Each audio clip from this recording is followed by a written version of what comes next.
Hi October dear. 10th.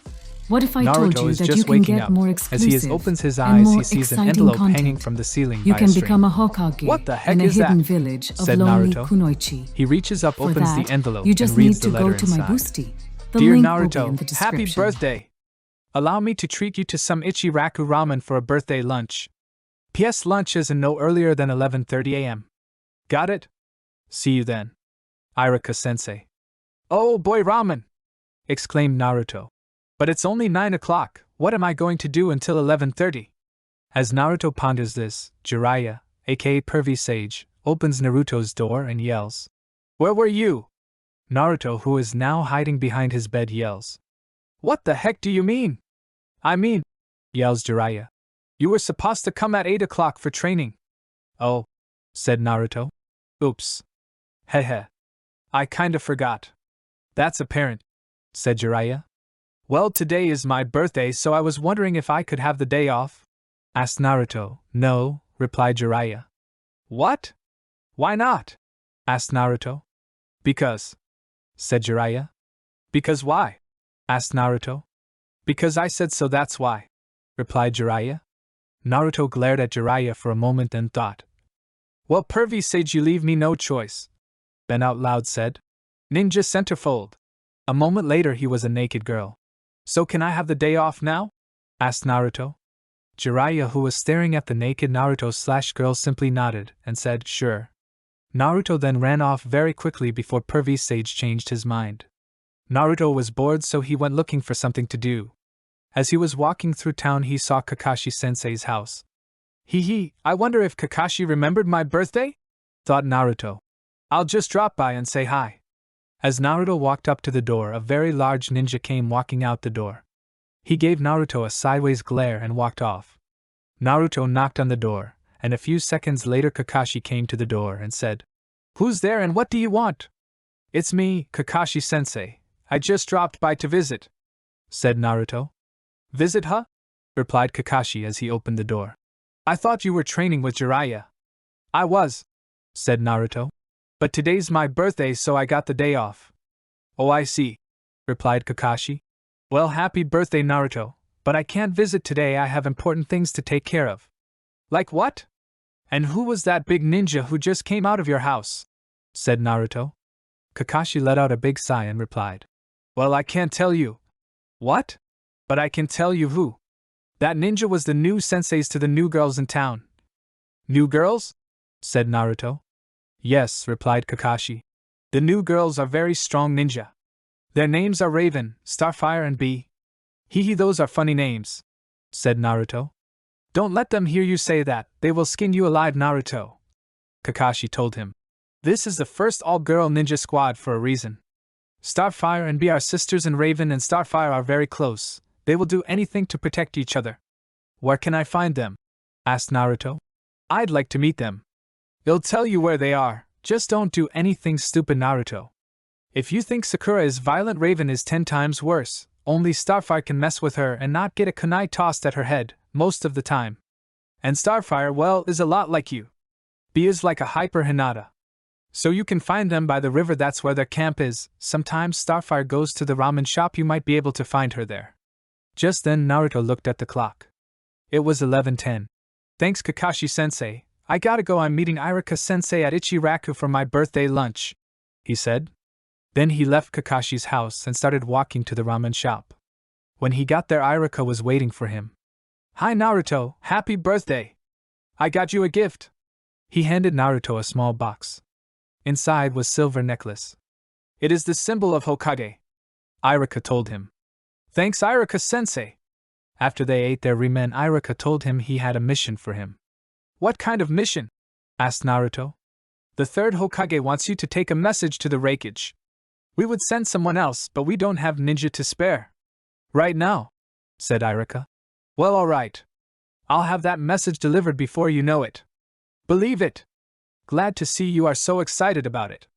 But one more thing, I trust Kakashi told you about those new girl ninja?" "Yeah, what about them?" asked Naruto. "They are your new partners. You start tomorrow morning and won't get back for a couple weeks." "What? I have to work with a bunch of fruffy girls?" Meanwhile, Raven, Starfire, and Bee What we have to work with some stupid boys. Of course, said Kentaro, Raven, Star, and B's sensei. I'm not working with a stupid boy, yelled B. Yeah, from what I've heard, he's the class clown, Ray whispered to herself. I've had more than enough experience with him. How do you know about this boy? Asked Star. I have my ways, answered Raven. Hey, look, someone's coming, pointed out Star. An orange and yellow blob walking out of the forest.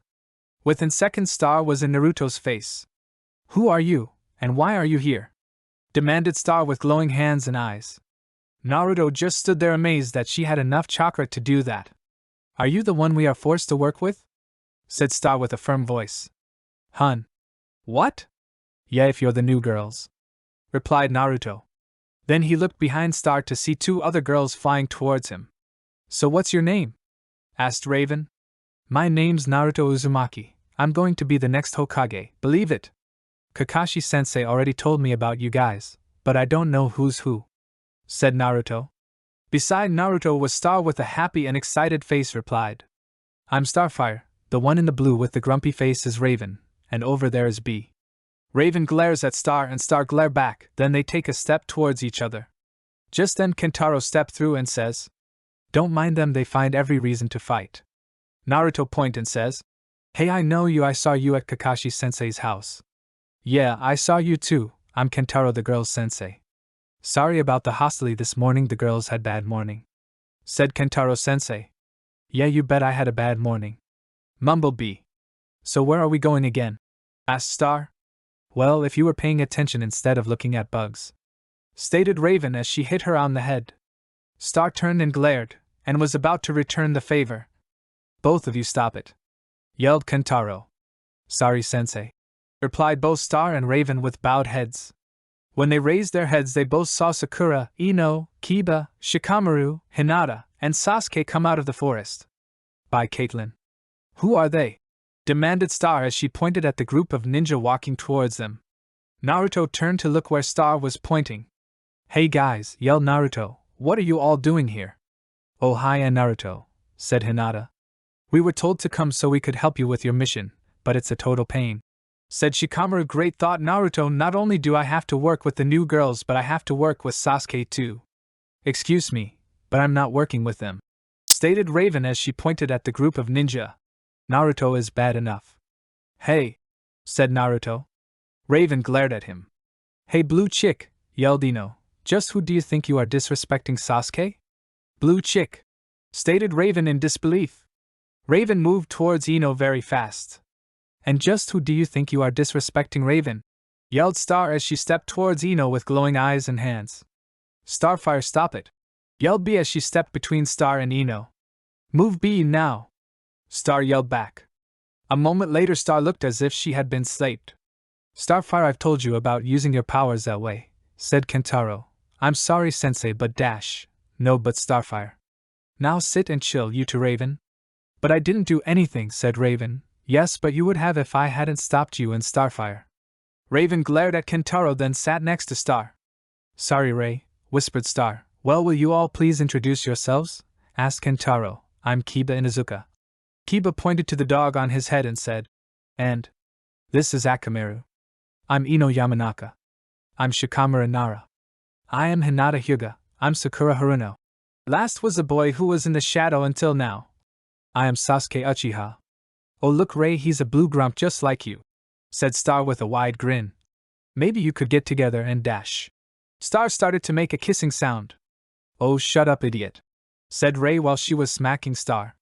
Girls, yelled Kentaro-sensei. Sorry, said both of the girls together, Star stopping in mid-swing at Ray. And this is Raven, Star and B, said Kentaro. It's getting late, said Naruto looking at the sky. Now that we all know each other, how about we eat some ramen at the Ichiraku ramen shop? Suggested Naruto. Ramen, yelled Star. Oh, said Ray. I think Star is going to love you, Naruto, said B while she was dodging a swing at her from Star. You like ramen too? Asked Naruto, ignoring what B had said. You bet I do, said Star. While they headed towards the ramen shop, Star and Naruto talked about ramen. Ray was walking in the back and B was talking to Hinata. Part 3 by Karha. It was darker in the forest. Ray thought to herself. This would be a good place to meditate. Then her eyes fell on Sasuke. She was just behind him.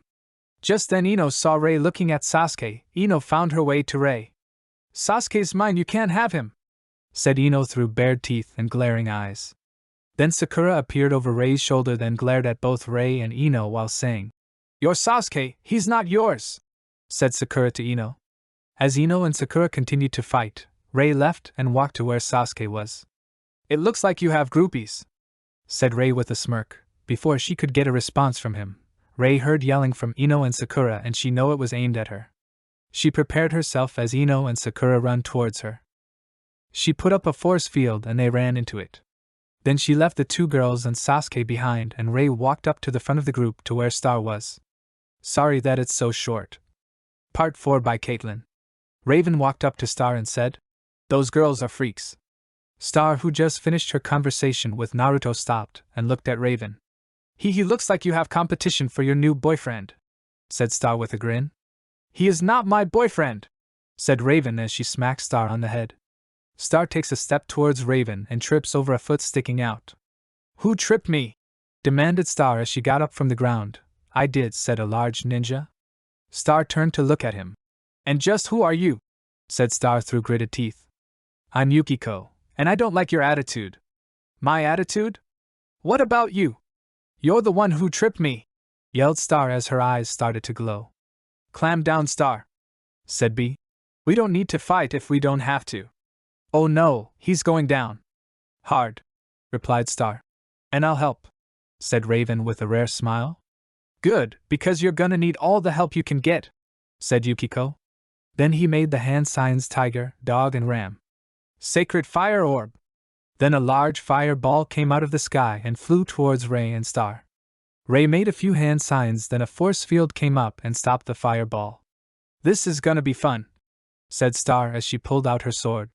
A moment later Yukiko was close to death and knocked out. "That wasn't much of a fight," said Star while she wiped her sword clean. "Yeah, but at least he put up one," said Rei. Then Kentaro walked up to Yukiko. "He's still alive. We can't just leave him here, so I'll take him to the hospital." "You all go ahead, I'll meet you there," said Kentaro.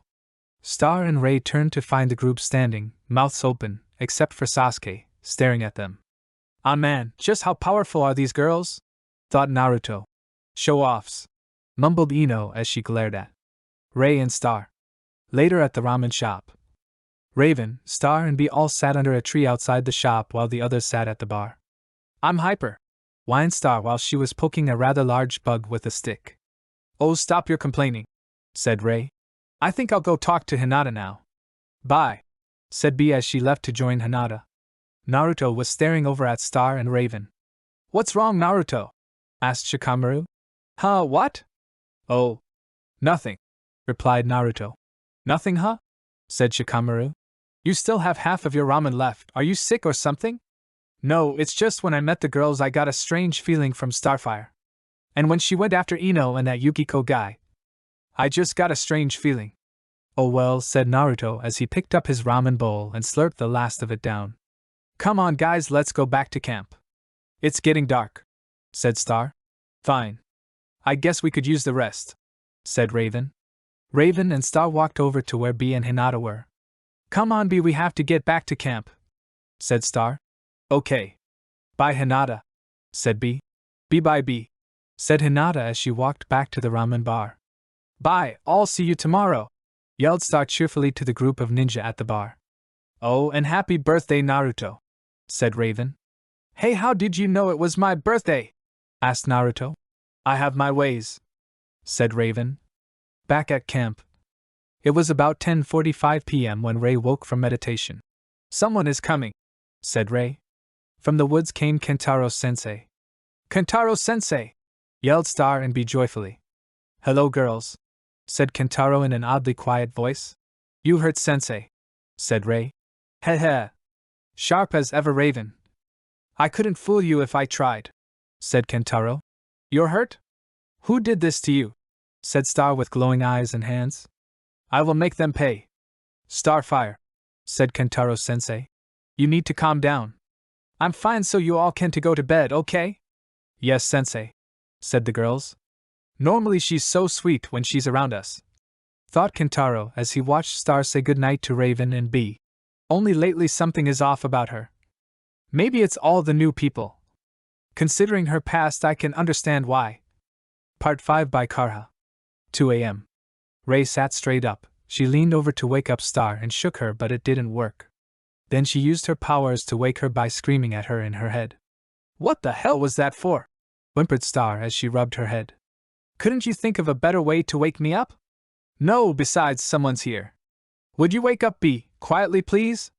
I'm going to go check it out, said Ray as she walked out the door of the tent. Ray looked around to find Kentaro-sensei up. Did you sense someone too? Ray asked. Yeah, I did, Kentaro replied. There's at least 5 or 6 of them, said Ray. Then Star dragged out a yawning Bee. What is it? What's so important this early in the morning?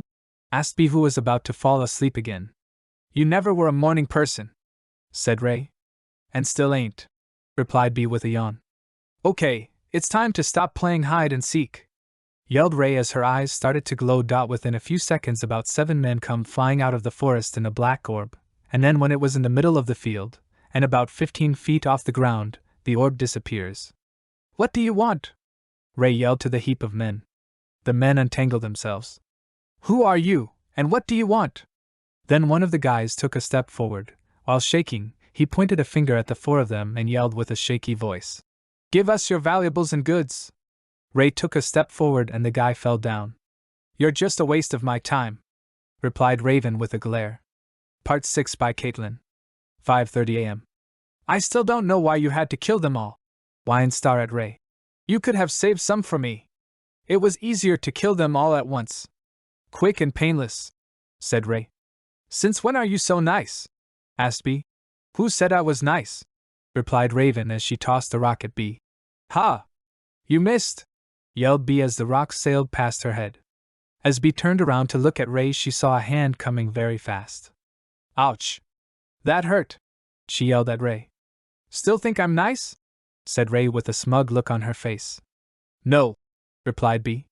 I'm gonna take a bath at that hot spring I saw on the way here, said Star. Fine by me, said Kentaro. Just be back by 7 o'clock, okay? Okay, sensei, replied Star. Bye, I'll be back in a bit. Later at the hot spring, Star got undressed and put on her bathing suit, then walked out and jumped in the spring. While she was under the water, she heard someone laughing. She came out of the water and looked around, and then she saw a pair of sandals under a bush. Star jumped over and grabbed the guy by his hair and pulled him out. You have 3 seconds to explain yourself, said Star. There was no response. What he was doing was staring at a place he shouldn't be staring. 3, said Star as she was punching him. A few seconds later he was out cold. This is why I hate men, thought Star. Pervy sage? Said a familiar voice. Star's eyes and hands started to glow. She turned around to look and see who was coming. A second later Naruto walked out of the bushes. Pervy sage? Hey, I know you, said Naruto as he was pointing to Star. Hi Naruto, said Star. Her eyes and hands stopped glowing as she walked towards him. Does that belongs to you? Said Star while she was pointing to the knocked out man. Oh, that's Jiraiya, my trainer. He's sort of a pervert, said Naruto. I noticed, replied Star. Then Naruto pointed at the mark Star's stomach. I have marks like that too, see? Naruto lifted his shirt up and showed Star the marks. It only happens when I manipulate my chakra. Just then it hit Star that she was standing in a bikini in front of a boy. She grabbed her towel, while blushing, and put it around her waist and sat down on a rock. So you have a demon in you? Asked Star. Yeah, how did you know?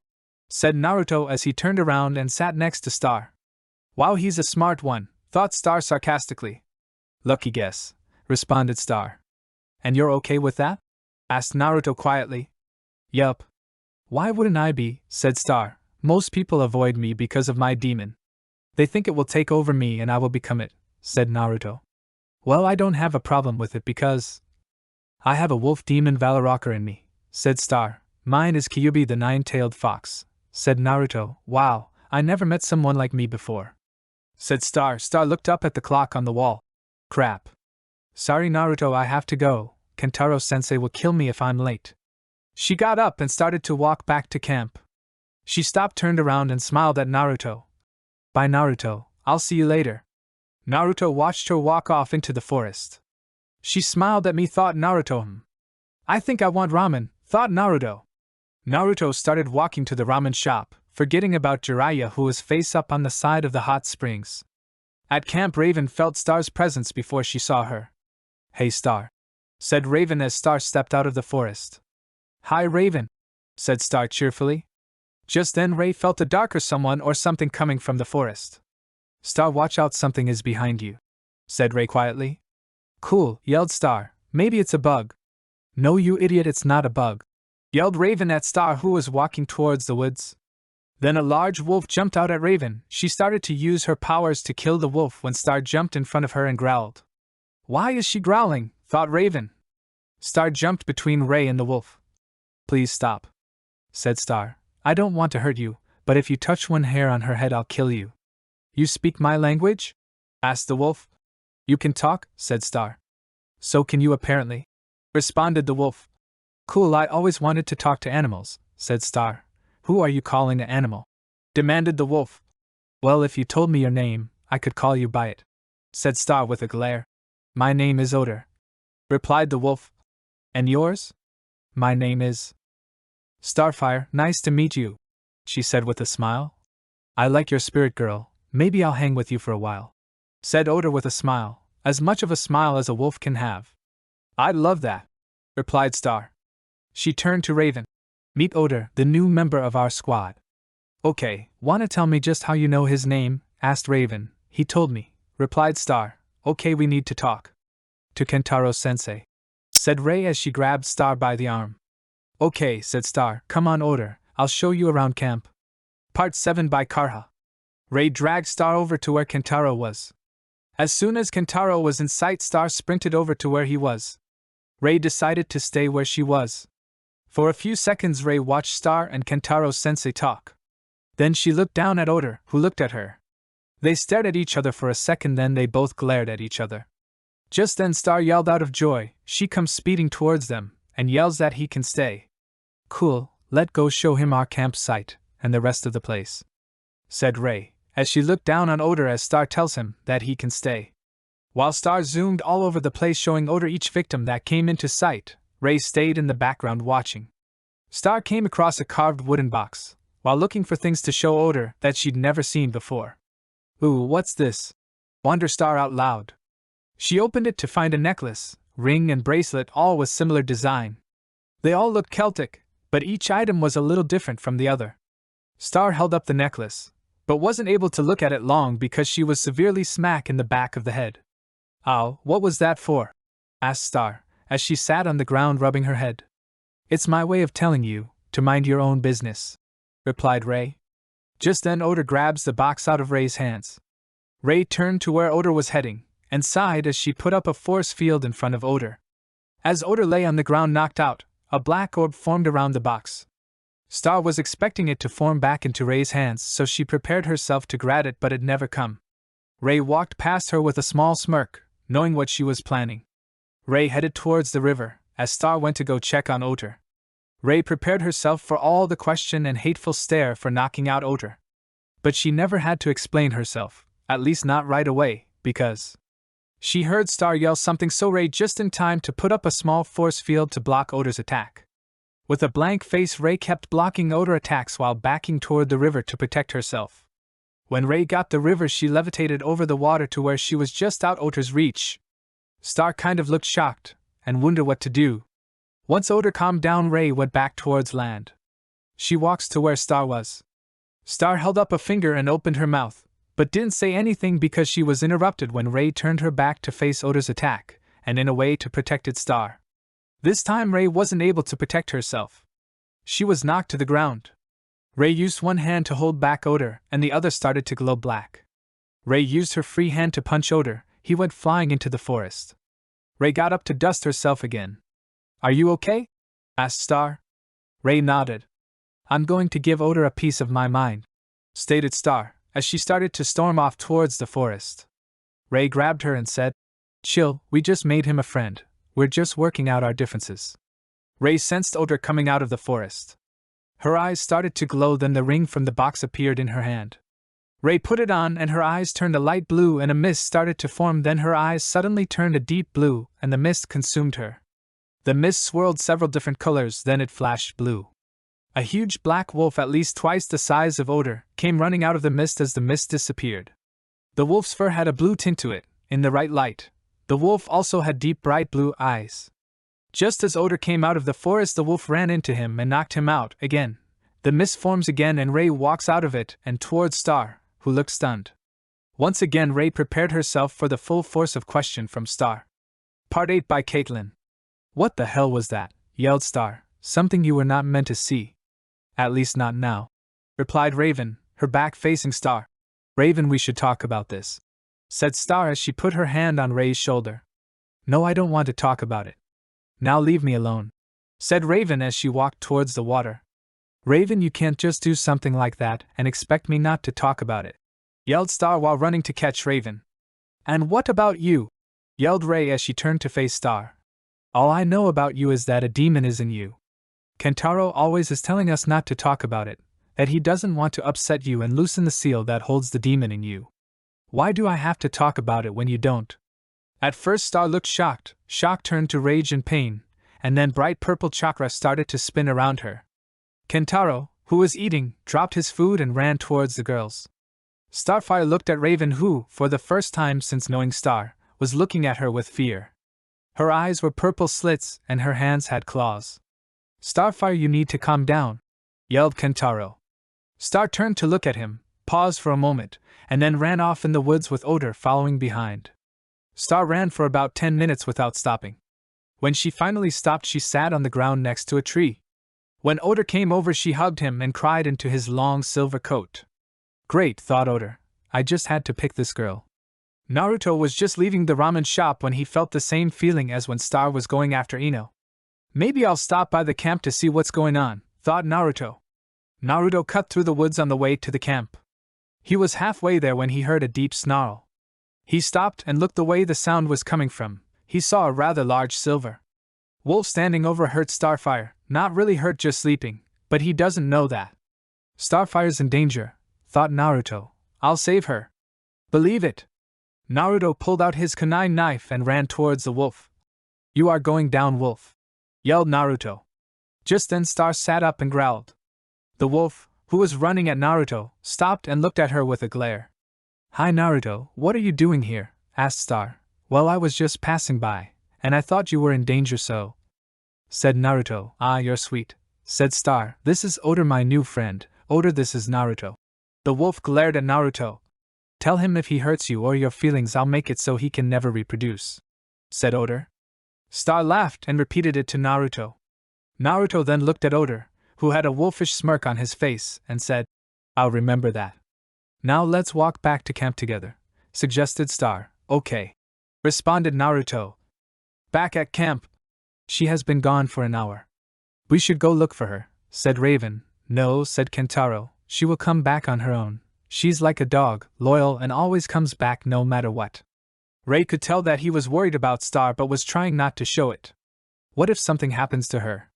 I'll never forgive myself, said Rei. Don't worry, said B. My sister was on her own all her life. She can take care of herself. A moment later Star came walking out of the woods with Naruto and Oda. Part 9 by Karha. What took you so long? Asked B. I was talking with Naruto, answered Star, with a stuck-up expression.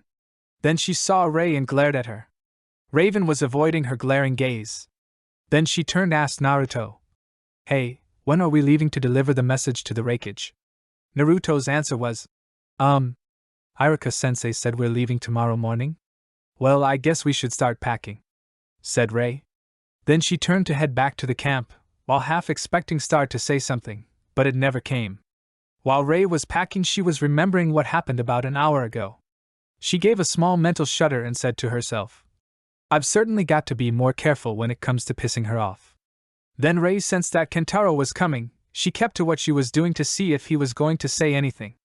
Once he was just outside the tent and stood there for a few minutes and didn't say anything, Rei decided to cut in before she was done packing, as in the jewelry box.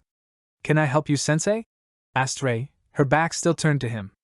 I guess we can never throw a surprise party for you, said Kentaro-sensei, while smiling and rubbing the back of his head. Rei turned and said, I don't like surprise parties. Her voice flat. Did you want to say something? Asked Rei. Yeah, what between you two? Replied Kentaro. Have you tried asking Star yet? Asked Rei. No, I decided to see if I could get any information out of you if possible, answered Kentaro-sensei. The only thing that I'm going to tell you is that she saw something that she was supposed to. That's all I'm telling you, the rest you're going to have to get from Star, said Rei. Then she turned to finish her packing. Kentaro left to go find Star. When he got to her, she was still talking with Naruto, Oter and B. He waited for a few minutes for the right time to interrupt. Once there was a pause in the conversation, Kentaro decided to cut in. Hey Star, can I talk with you? Asked Kentaro. Star trotted over to where he was. You wanted to see me? Said Star. Yeah, I wanted to know what happened between you and Rei. Star hesitated, then told him what happened. So, that's all that happened, said Kentaro. Answered Star.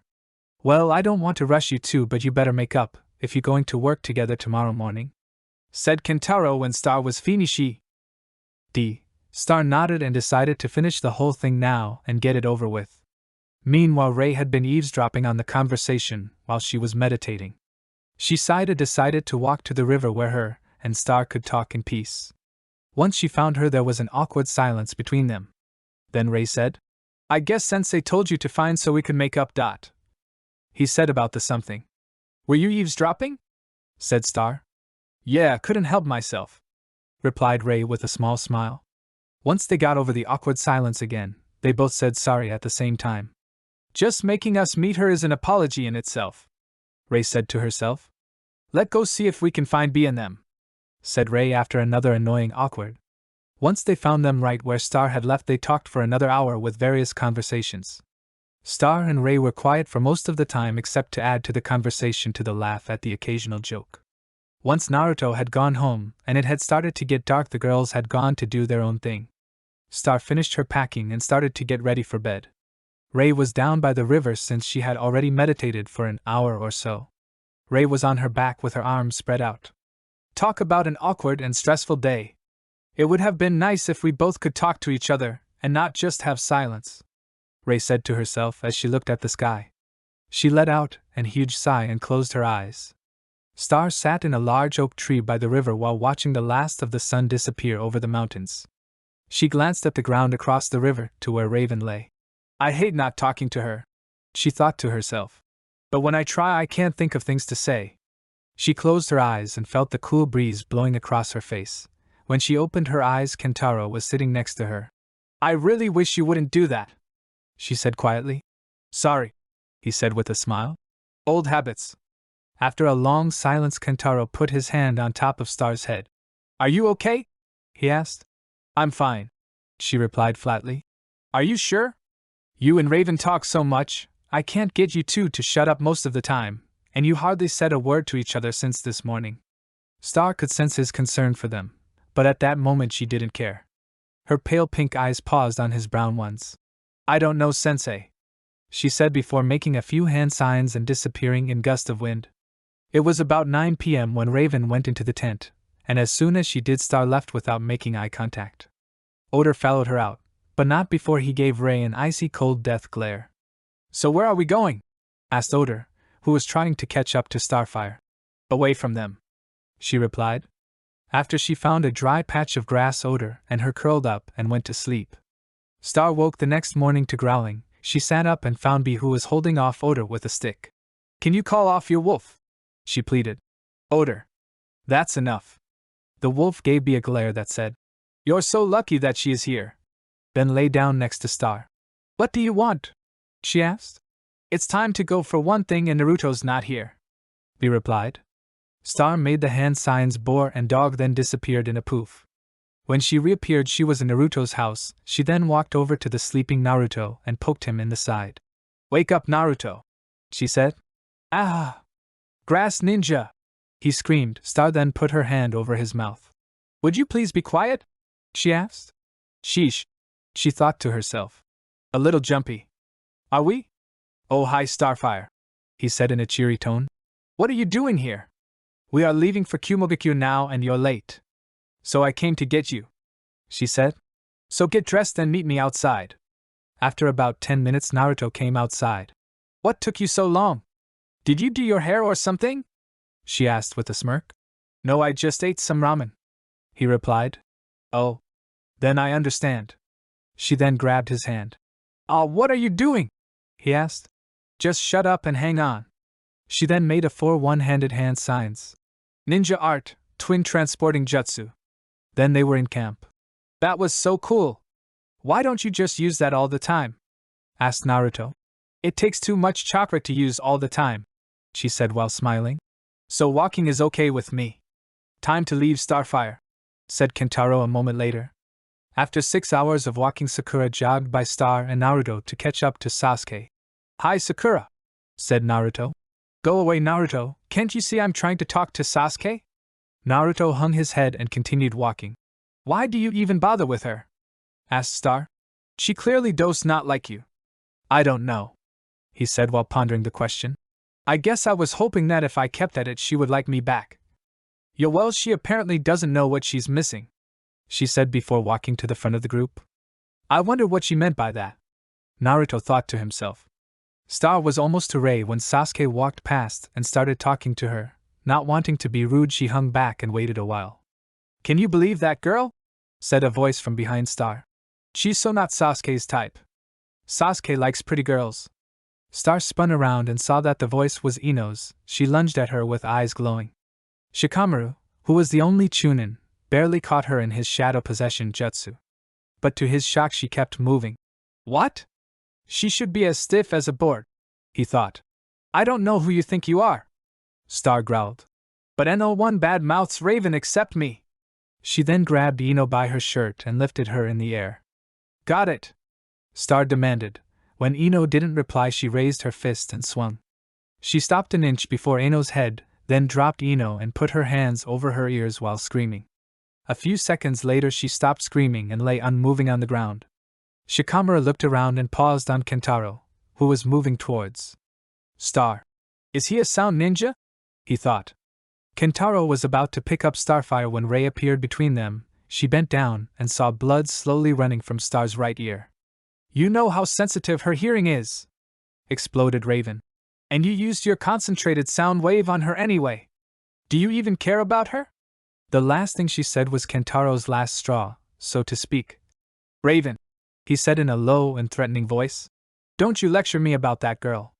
I know her better than anyone does. I'm the one who took her in when she was half dead, and some would say evil, and taught her to trust again. I think of her as my daughter. I know her likes, dislikes, and just how far I can push her. And I would never do something to put her in harm's way. If there was another way, I would have done it instead. And with that he hoisted Star up onto his shoulder, then turned to the rest of the group. We will need to stop here for the night. Star will be knocked out for at least 3 hours, so set up camp.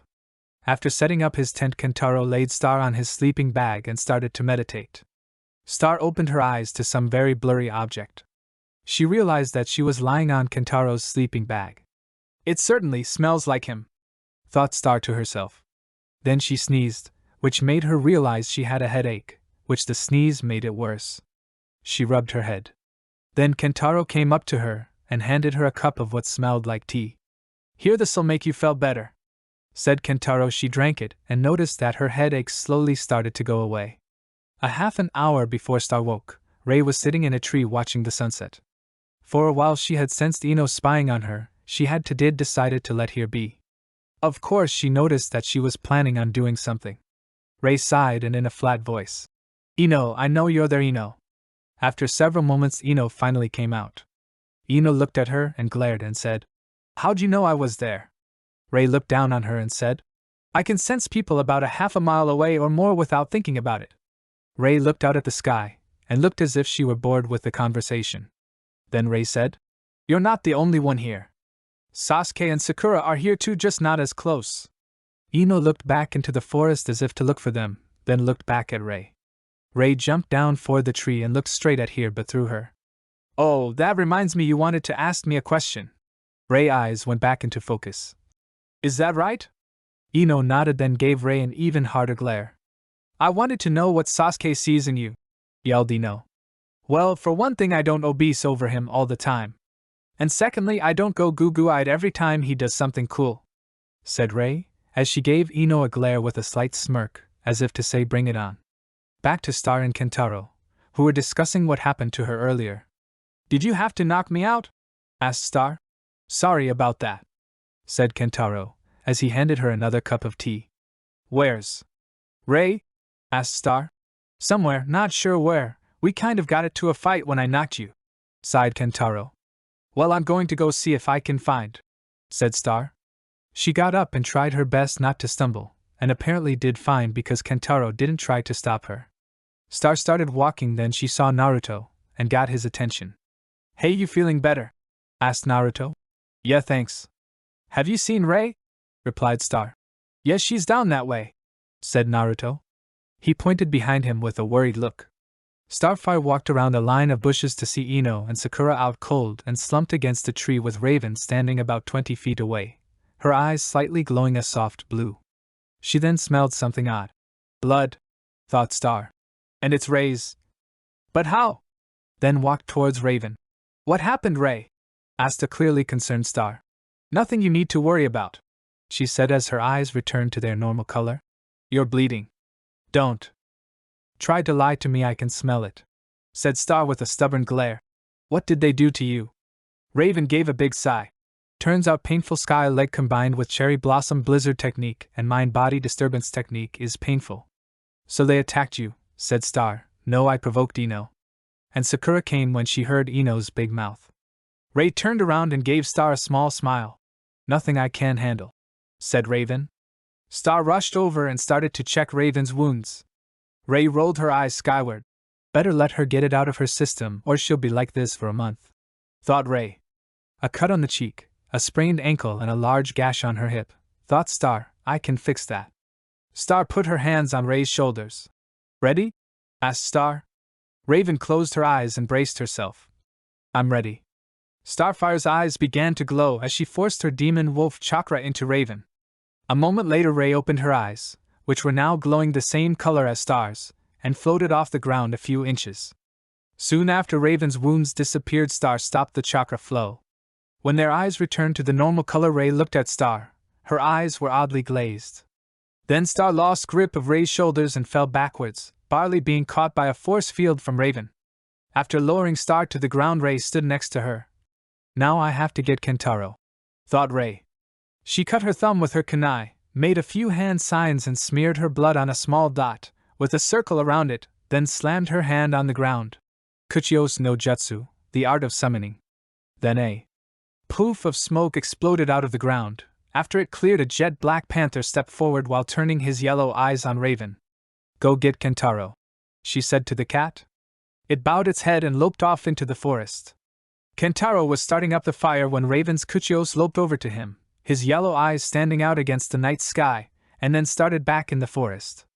Kentaro jumped into the nearest tree and started following the panther. After a minute or two, the large cat led him to a small clearing, where Star, Raven sat along with Ino and Sakura, who he could barely see as it was dark. All but Rain knocked out were. What happened? He said as he rushed over to Starfire. I got in a fight with those two, she said, indicating Ino and Sakura, and got beat up pretty bad. And when Star found me, she healed me with her chakra. Kentaro glared at Raven, then put his hand over Star's head. She's almost out of chakra. I shouldn't have let her go out so soon. He then made about 10 hand signs, then placed his hand on Star's forehead and said, Chikatsu Seze no Jutsu. Healing resuscitation regeneration technique. Star then sat up, gasping, and then looked at Kentaro. I have told you not to use that jutsu, scolded Kentaro. Your chakra is too unstable, you could have killed Raven. He helped her up and then, after waking up Ino and Sakura, went back to camp. Back at camp, the girls were settling in for the night. Rei was sitting on her bed with her arms and legs crossed. Every time Star passed by, Rei would glare at her. Once Star was almost done with what she was doing, she got fed up and spun around. What's your problem? Asked Star. Rei leaned over and gave her a death glare and said in a low, hateful voice, You could have killed me with that jutsu of yours. Well, excuse me for trying to help, yelled Star. You know I could have done it myself, said Rei, Then why didn't you tell me that? Answered Star. 'Cause you would have been fretting over it for a month, said Ray, as she got up walked around. Star snorted and Ray glared. What's going on here? Asked B as she poked her head in the door. Nothing, yelled both Star and Ray, as they pushed B's head out the tent door. Then Kentaro came up behind B to see her head being pushed out the door. What's going on here? Asked Kentaro. B moves out of the way of the hands and turns to Kentaro and says, They were yelling about something. Kentaro looks through the door to find two girls glaring at each other, then the glares turn to him. You two better go to bed now, ordered Kentaro-sensei. The girls went to bed sulking. The next morning Star opened the door just as Ray was waking up. When the morning light came in, Ray screamed and buried her head under the covers. Star stopped just as she stepped in the door. What's wrong with you? Said Star with a questioning look. Ray mumbled something. What? Asked Star. I said I have a headache and my eyes are sensitive to light. Which is stupid to me because... Ray answered and stopped in mid-sentence. She got a weird look on her face, as if she just figured something out. What were you going to say? Asked Star. Oh, well, this hasn't happened in a while, answered Ray. Okay then, said Star. Ray got dressed and went to find a place to meditate. After half an hour of that, Sasuke came up behind her. She didn't even notice him because she was trying to control her headache. Good morning, said Sasuke. Ray jumped, screamed and plugged her ears, sensitive hearing. Sasuke gave her a puzzled look and asked, What's wrong with you? Ray sighed and replied, I have a headache, along with eye and ear problems, thought Ray to herself. Then Naruto came up behind them and said good morning. Ray jumped again when he spoke. Naruto and Sasuke gave her a weird look. What's wrong with you? Asked Naruto. I'm really starting to hate that question, thought Ray. Out loud she said, I have a headache. Ray got up and walked to the forest. When she got past the tree line, she looked back to see a little worry on Sasuke's face. Ah, he's worried. That's so cute, Ray said to herself with a smirk. Just then her head gave a throb. Sheesh, I really hope this doesn't mean he's coming, she thought to herself. I wonder if Kentaro has some pain medication. When she got to his tent, she looked in to see if he was there, but he wasn't. She walked in knowing where the medication was. She found the bag, and just as she was opening it, Kentaro walked in. What are you doing? He asked. Ray flinched and sank to the ground. I'm looking for pain medication, Ray said as she rubbed her head. I have a headache, said Ray, knowing the next question. He took the bag and dug through it and handed her a bottle. Ray got up and said thanks, then walked out the door, knowing that Kentaro had a worried look on his face. How the heck am I going to do anything if I can't sense anything? Ray asked herself. Star sat with Oda brushing his long silver fur. You're worried about your friend? Asked the wolf. Star stopped brushing and sighed. She's been gone for 4 hours, she said, worried. I hope nothing bad happened to her. The wolf licked her face and said, Raven is tough. She will be fine. I hope you're right, said Starfire. Kentaro came over and put his hand on her head. She looked up, giving him a weak smile. We need to leave soon, he said. Have you seen Raven? I haven't seen Ray in 4 hours, she replied. That's not like her, he said, frowning. A moment later, Ray came walking out of the woods, looking completely wiped out. Star jumped up and loped over to her teammate. When she got about 10 feet away, Ray saw her and jumped. Are you okay? Asked Starfire. Ray shook her head. I need to talk to Kentaro, she said quietly, rubbing her head. A moment later, a tree exploded, sending Ino, who was sitting up against it, flying. Now, said Ray, a little louder than before. Star pointed over to where Kentaro-sensei sat. Ray walked over to him and plopped on the ground in front of him. I think my father is coming, she said quickly. He paused, with a potato chip almost to his mouth, and asked, How do you know that? She explained what she had felt over the last day, the crappy headache and losing control of her powers. And it only happens when he's around, she finished. Kentaro nodded. How bad is he? He asked, setting the bag of potato chips down. Raven shuddered. Well, he is a demon, who could probably give Kyuubi a run for its money, and he wants me dead. Suddenly Starfire busted out of the bushes next to them, causing Kentaro and Rei to jump with surprise. "I'd like to see him try," she yelled. Rei covered her ears and sighed. "This is why I didn't want to tell her," thought Rei. "I'll kick his ass before he knows what hit him." "Starfire, calm down," said Kentaro. Star, with an anime vein on her forehead, sat next to Raven and sighed. "He will not get anywhere near Raven, I promise." Star scooted closer to Rei, resting her head on Rei's shoulder. "Who does he think he is?" mumbled Star. "Trying to kill my best friend." Rei smiled to herself. "Sometimes it's a good thing to have a dog demon as a friend." Out loud, Rei said, "Don't worry, Star. I can take care of myself." Then she got up and went into the tent. Star, who was now bored, decided to go see what Naruto was doing. She found him spying on Sasuke. "What are you doing?" she asked in a whisper. Naruto jumped. "Hi, Star. I was just trying to decide what to do to Sasuke," he said, grinning. "Wanna help?" Star smiled. "I'll detract him while you sneak in from behind and get him with the Kagebushin no Jutsu." Naruto nodded and left. Star walked out of the bushes and tapped Sasuke on the shoulder. He spun around, with a kunai in his hand, and slashed Star on the cheek. "What was that for?" demanded Star, outraged. He started to apologize, but Star punched him. He got up and spat out blood. "That hurt," he said, rubbing his cheek. "How do you think I feel?"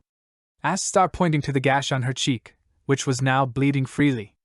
Sasuke opened his mouth to say something, but 7 orange blurs came flying out of a tree and grabbed him. After they tied him to a tree, the real Naruto hopped out of the tree. "Haha. Got you, Sasuke," said Naruto. Naruto turned around to thank Star and saw the she was bleeding. "What happened?" he asked, concerned. "Mr. Uchiha here decided to attack me," she said while glaring at Sasuke. "You hit a girl," said Naruto. "She snuck up on me," said Sasuke, trying to defend himself. "If you weren't so bent on killing your brother, you probably wouldn't be so paranoid," yelled Naruto. Sasuke looked hurt. "If you weren't so worried about your new girlfriend and becoming Hokage, you would start thinking about the consequences of your actions and realize that some dreams never come true," yelled Sasuke, indicating Star. Naruto glanced at her. "She's not my girlfriend," he mumbled.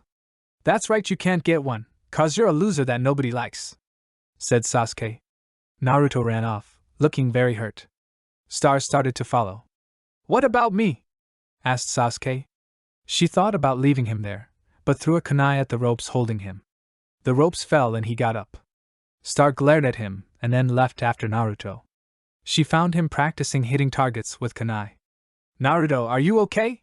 she asked him. He nodded, without looking at her, and continued. "Sasuke didn't mean those things he said," Star told him. "Yes, he did," replied Naruto. After a few minutes of silence, Star got up and stood in front of Naruto. She met his blue eyes and smiled.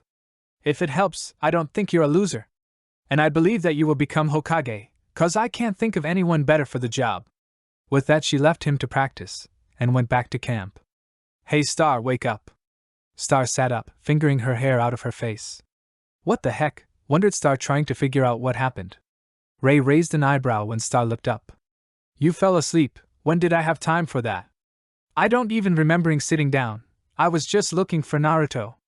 Rei quickly grabbed her hand and dragged her upwards. "Come on, let's get out of here now." "What the hell is your problem? And what's with me falling asleep without knowing it?" yelled Star as Rei dragged her through the forest. "Answer me, woman!" Then all of a sudden Rei stopped, and Star slammed into her. "Awa!" Star looked up and noticed they were at the edge of the forest. Rei had a blank look on her face, then it turned into a look of surprise. "What is it now?" asked Star, irritated. "My headache is gone." "So isn't that a good thing?" asked Star.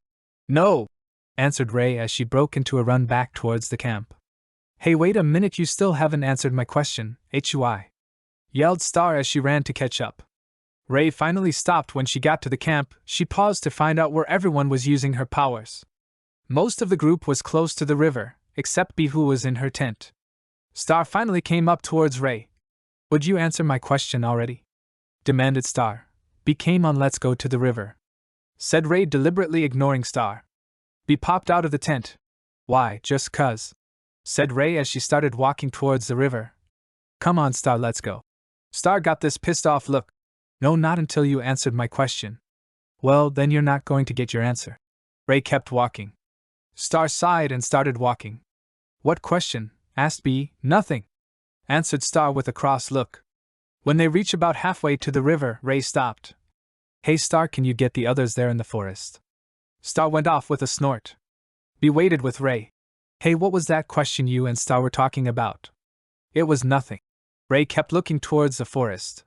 A few seconds later, Star along with the others came out of the forest. Hey, what's going on?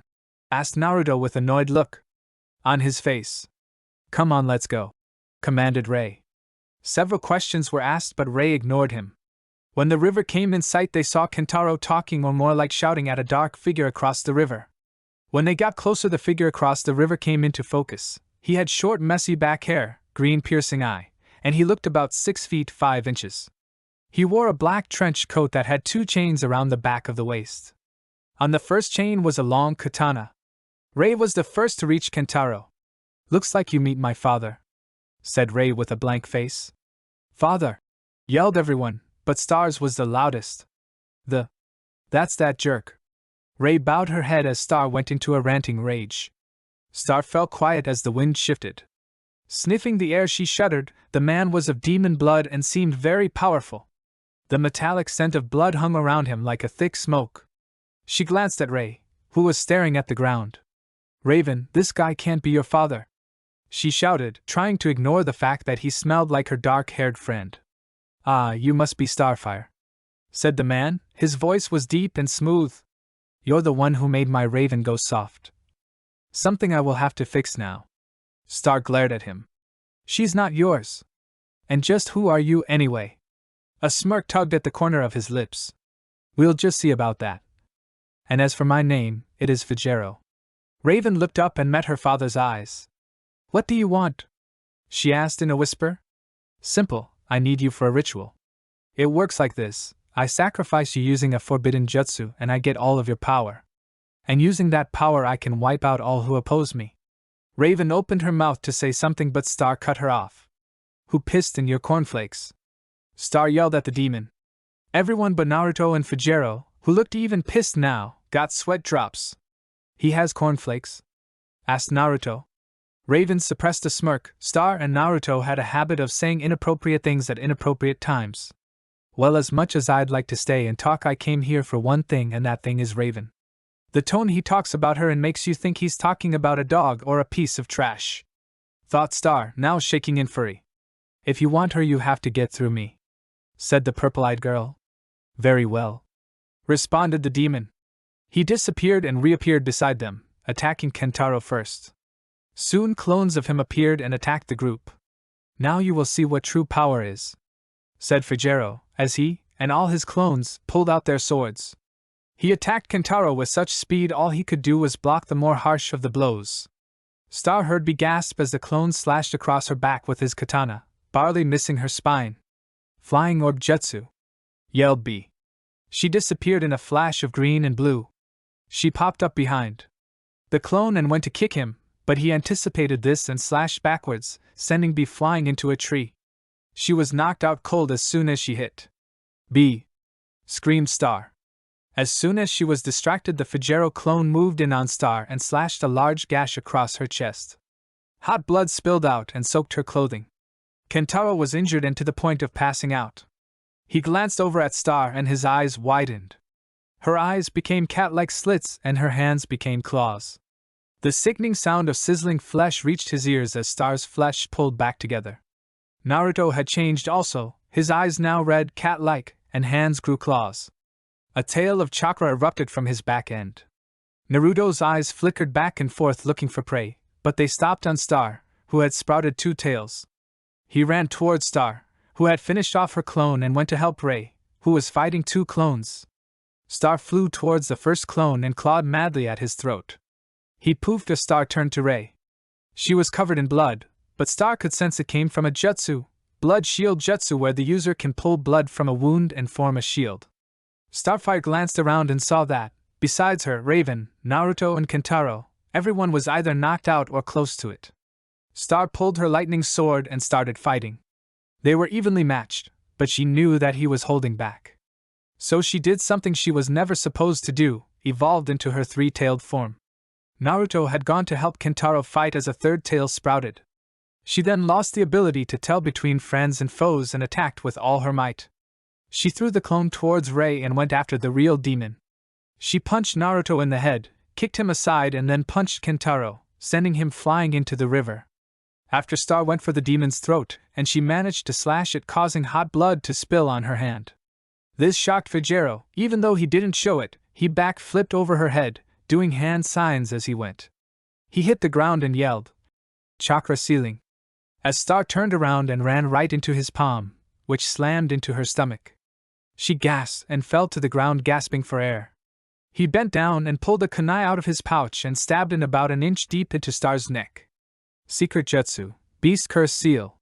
A black curse mark appeared around the kunai, and Star screamed in pain. He then leaned down and whispered softly into her ear, "I will be back for you and my daughter. This makes things so much more interesting." And with that he disappeared. Raven ran over to Star, who was on the ground and screaming. She sat down next to her and pulled her to her chest. "Lane, it's all my fault. They were trying to protect me," Rei thought to herself, fighting off tears. Star's screams quieted down to sobs as she held her neck. Raven moved Star's hand and her eyes widened. "The curse seal," she said in a barely audible whisper. Star then passed out from the pain and Rei laid her on the ground and glanced around for the rest of her team. Kentaro had climbed out of the river and stumbled over to the girls. "Raven, what happened to?" He trailed off when he saw the mark. "That Kisama," he growled. He bent down and looked at Star with worried eyes. "Go get B, I'll carry her and Naruto," he told Raven. "I can carry myself." "Believe it!" yelled Naruto. He struggled to get up, failing miserably several times before he actually got to his feet. Shikamaru, Kiba, and Sasuke were on their feet now, and they each picked up one of the knocked out girls. They walked back to camp and Kentaro rushed into the tent, laying Starfire down and preparing a jutsu to seal the curse. He did some hand signs and placed his palm down on her neck. "Curse sealing." Smoke rose from the wound and Star screamed. "It's no use," said a voice from the doorway. Kentaro turned about and glared at Raven. "His jutsus don't work like that. You can't seal them," and she had a 1 in 20 chance of survival. He turned back to Star, who had fallen back into a restless and painful sleep, and gently brushed a lock of hair off her face. "Don't die on me," he whispered, kissing her forehead. "Daijobu ka? Are you alright?" asked Kentaro, turning back to face Raven. "I'm fine," she said, not totally lying. Physically she was fine. Emotionally she was hurting worse than she had been in years. "Anata wa? What about you?" she asked. "I'll be fine when she is fine," he said quietly. Raven nodded and left to check on B, avoiding the others so she didn't have to answer their questions about Star. Kisama means bastard, for all you non-Japanese folk. Rei sat in silence as she healed B's wounds. After healing those who had the worst wounds, which was most of them, she went to the forest to rest. Once she rested for a little while, she started to get back to normal. She tried to remember who she had healed, but most of it was a blur. She stood up, wondering how long she had been out in the woods. When Rei got up and looked around, she realized how far out she was. She had never gone this distance before. She sighed, knowing she couldn't backtrack because she didn't remember how she got there in the first place. Rei decided to get atop a tree to see if she could see camp. When she got to the top and sat there for a while, irritation set in, because all she could see was treetops. Rei sat there for some odd minutes till she could sense where the others were. Rei created a black disc and jumped on. "I wouldn't have wasted so much time if I wasn't tired." The thought of being tired made her yawn. On the way back, all she could think about was Star and her father. After spacing off for a while, she noticed her magic had silver strands forming in it. Rei's eyes widened, then she got even more irritated. "This is bad. Good thing I'm almost to camp." When she finally got just outside of camp, she let her disc disappear 5 feet off the ground. Just as she landed, she sensed someone just behind her. In a half a second, she spun around and has a kunai to the person's neck. Then she realized that it was Sasuke. He had blocked her attack. She sighed and put her kunai back. "Sorry," apologized Rei. She turned and started walking towards camp. Hey, where have you been? Resting. Sasuke walked behind Rei for a little while. Is there something you need? Rei asked. Sasuke was quiet. After what happened, I realized that we're not as different as I thought. With that, Rei turned to tell something to Sasuke about how that was nowhere near true. But she couldn't. Sasuke gave a small pained smile and took off. Rei then finally wandered back to camp.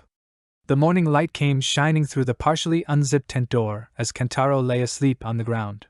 He shivered as the wind blew across him, and shifted uncomfortably. It had been a week since Raven's father had come and Starfire had only gotten worse. She had a fever and her breathing had become more and more labored. A soft moan roused him out of his sleep. He rolled over and stared at Starfire for a moment before getting up. Kentaro opened the tent door fully and stiffly walked out. Raven was up, and when she saw him she got up and walked towards the tent. As she walked by she said, "Morning, sensei." He nodded and walked over to check on B.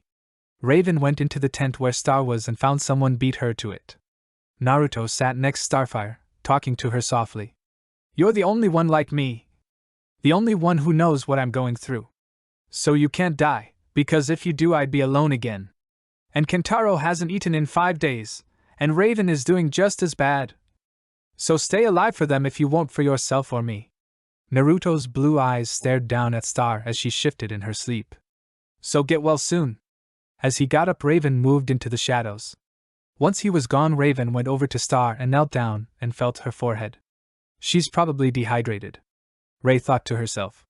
She turned her back for a moment to grab some medication from Kentaro's bag, and when she turned back, Star was gone. Where the hell did she go? Raven thought in a panic. She ran out of the tent and was swamped by an evil chakra. Star, who was engulfed with purple swirls and the seal on her stomach was glowing bright red, was holding Sakura by the throat. A sadistic smile came across her face as she pulled a kunai out of her weapons pouch. "Star, don't do it! Put Sakura down!" said B, who was trying to calm her sister. Kentaro came running from the woods. "Starfire!" he yelled. Sasuke calmly walked over to Star. "You need to fight it. I know how you feel right now." He drew closer and met her eyes, Sharingan activated.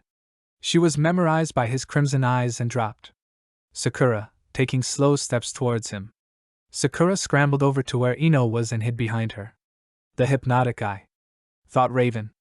The purple swirls receded and Star collapsed into Sasuke's arms. He carried her over to the tent and gently laid her down on her sleeping bag. "Thanks, Sasuke," said Raven softly as he left the tent. He pulled down his collar and revealed a mark similar to Star's. "Let's just say I know what she's going through." And with that he walked off towards the woods as if nothing happened. A day later, Star sat in her tent listening to music on her iPod and reading a book. She had been left alone at camp with Shikamaru and Sasuke while the others went to scout the area. Her favorite song, named by the Goo Goo Dolls, came on and she started singing. "And even though the moment passed me by, I still can't turn away. 'Cause all the dreams you never thought you'd lose got tossed along the way. And letters that you never meant to send get lost or thrown away. And now we're grown-up orphans that never knew their names. We don't belong to no one, that's a shame. But if you could hide beside me maybe for a while. And I won't tell anyone your name. And I won't tell them your name. Scars are souvenirs you never lose. The past is never far. Did you lose yourself somewhere out there? Did you get to be a star? And doesn't it make you sad to know that life is more than who we are? You grew up way too fast. And now there's nothing to believe. And reruns all become our history. A tired song keeps playing on a tired radio. And I won't tell anyone your name. And I won't tell them your name. I think about you all the time. But I don't need the same. It's lonely where you are, come back down. And I won't tell them your name." Star heard clapping and her head snapped up. Sasuke was standing in the doorway, a smirk playing on his face. "You sing pretty well," he said, moving to sit beside her. "Thanks," she replied, a pink tinge coming to her cheeks. Star tossed her iPod and book into her bag and stared at Sasuke. "You like Raven, don't you?" she asked suddenly. It was his turn to blush, but he quickly looked down to hide it. A smug look crossed Star's face. "Ha, you do? Shut up, Baka. How's your neck doing?" he said, trying to change the subject. Fine, but I have a question. Would you mind if I adopted you as my brother? Sasuke looked surprised. Sure, I guess. Star hugged him and said, Thanks for stopping me yesterday. He HN'd and got up to leave. Oh, and brother? Yeah. Don't try anything perverted with Rei. I'm not above killing family. Sasuke shook his head, laughing. Neither am I, sis. Then he left Star alone again. Sasuke sat quietly in a tree thinking about his new siblingry. It brought back memories of his real family. He shook his head and sighed as he tried to go deep into thought of something else. His thought was soon interrupted by someone singing. They weren't bad, but they should keep their day job. He could tell it was a girl, but not one he knew. She is the one named Sailor Moon, she finished happily. She hummed a different tune now. From Sasuke's embarrassing bent over for you to spank me position, he could tell she had blonde hair to her shoulders and had a normal ninja build for a girl. Her pants were baggy and had a tank top on. She suddenly stopped and even Sasuke could hear Star singing again. Not fair, the girl muttered, beginning to walk towards the voice. Sasuke followed her quietly. Oh, a camp. She looked around without touching anything and smiling. Smile? Sasuke asked. Who's there? The girl stood straight. Shikamaru came out of a tent. What a drag, are you an intruder? The girl shook her head but then stopped to think and then nodded. I am intruding, but I've done nothing, you can ask him, she said, pointing to Sasuke. Sasuke felt a little naked, her knowing where he was, so he just showed himself and stood next to Shikamaru. Who are you? Asked Shikamaru. Oh. How rude. My name is Dash. She stopped, looking to an unsuspected Jiraiya. She laughed nervously. There you are, give it back. No. She said it like answering the question. At this time Star peeked out of the tent. People, she commented. Jiraiya punched the girl, causing her to fall to her knees. No. It's mine. She got up and did hand signs that led to only a distraction. When Jiraiya realized this, her head had already impacted with his stomach. He only took a step or two back and he hit her in the back. She landed on her stomach. Jiraiya stepped on her hand to hold it down. Bakuyaro! She yelled, along with plenty of other colorful Japanese at the sage.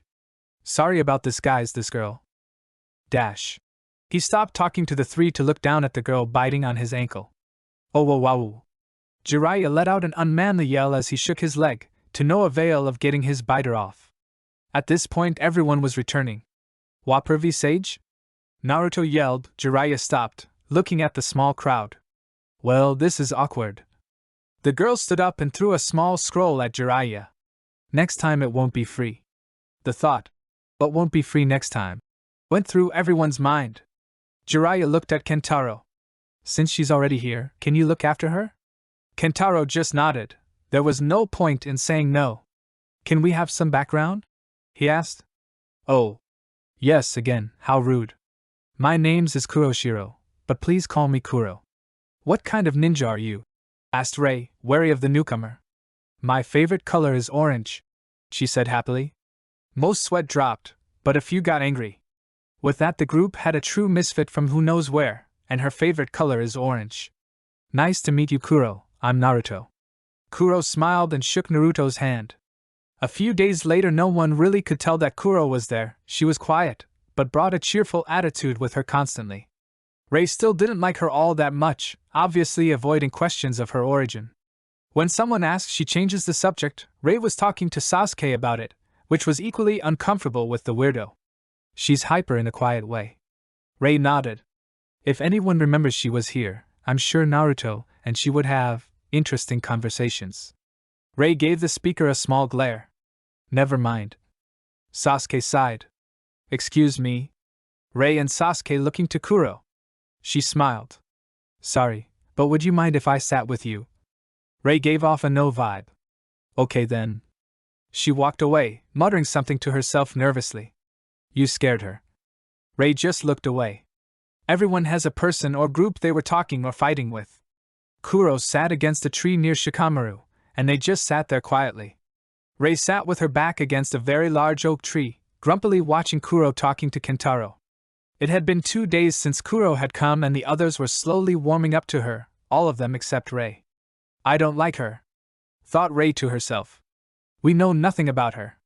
She could be a spy or worse. Star came out of the tent just as Kuro finished talking to her sensei.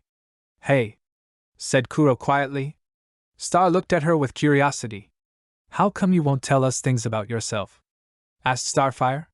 I have told you about myself. Kuro retorted. Like my name and favorite color. She finished with a smug smile. Star got an anime vein and said, with a twitching eye. More than that, Dobe. Who do you think you're calling Dobe? Dobe. She shot back, anime scene. Star glared at Kuro, causing her to shrink in fear.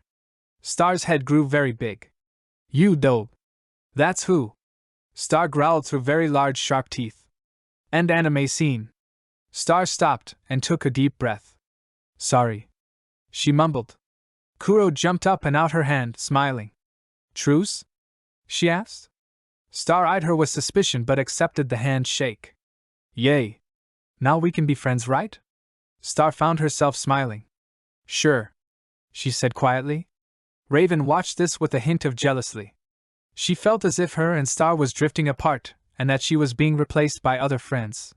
Maybe it's for the best. She won't be hurt as bad by them. Sasuke walked over and looked down at Rei. He stared at her for a moment, then looked away blushing.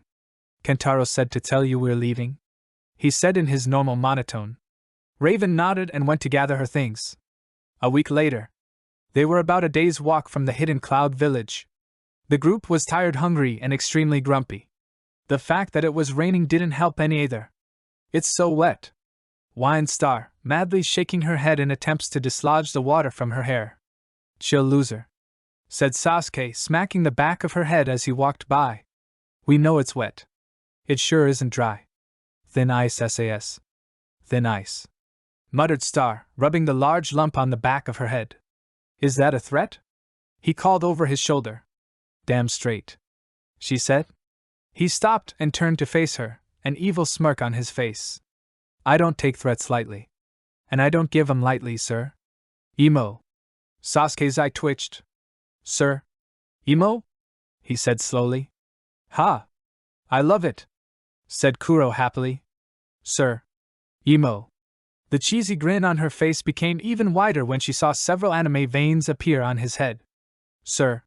Emo. Sir. Emo. Chanted Star and Kuro, skipping merrily in a circle around Sasuke. Cut it out, screamed Sasuke.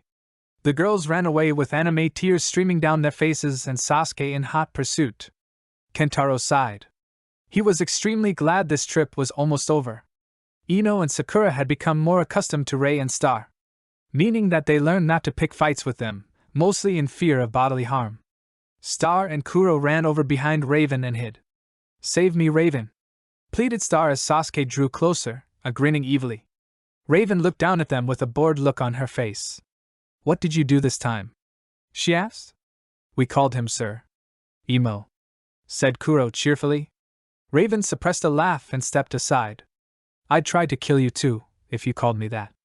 Traitor, muttered Star with a glare. Raven looked at her for a moment. Pain and sadness flashed through her dark eyes. Then she turned around and started walking towards the front of the group. She has been acting depressed lately, commented Sasuke. Star's gaze shifted towards him. Yes, she has. I'm gonna go talk to her. Sasuke nodded and she left to find Raven. As she walked towards the front of the group, Kentaro stopped her. We're stopping for the night. She nodded and replied. Okay, I'm going to look for Raven. / There's so much more about you that you never let them see. You turn away, but not to me, and I know how they tried to take you, held you up and meant to break you down, but you can't be, / Star found Rei sitting in a tree overlooking a lake.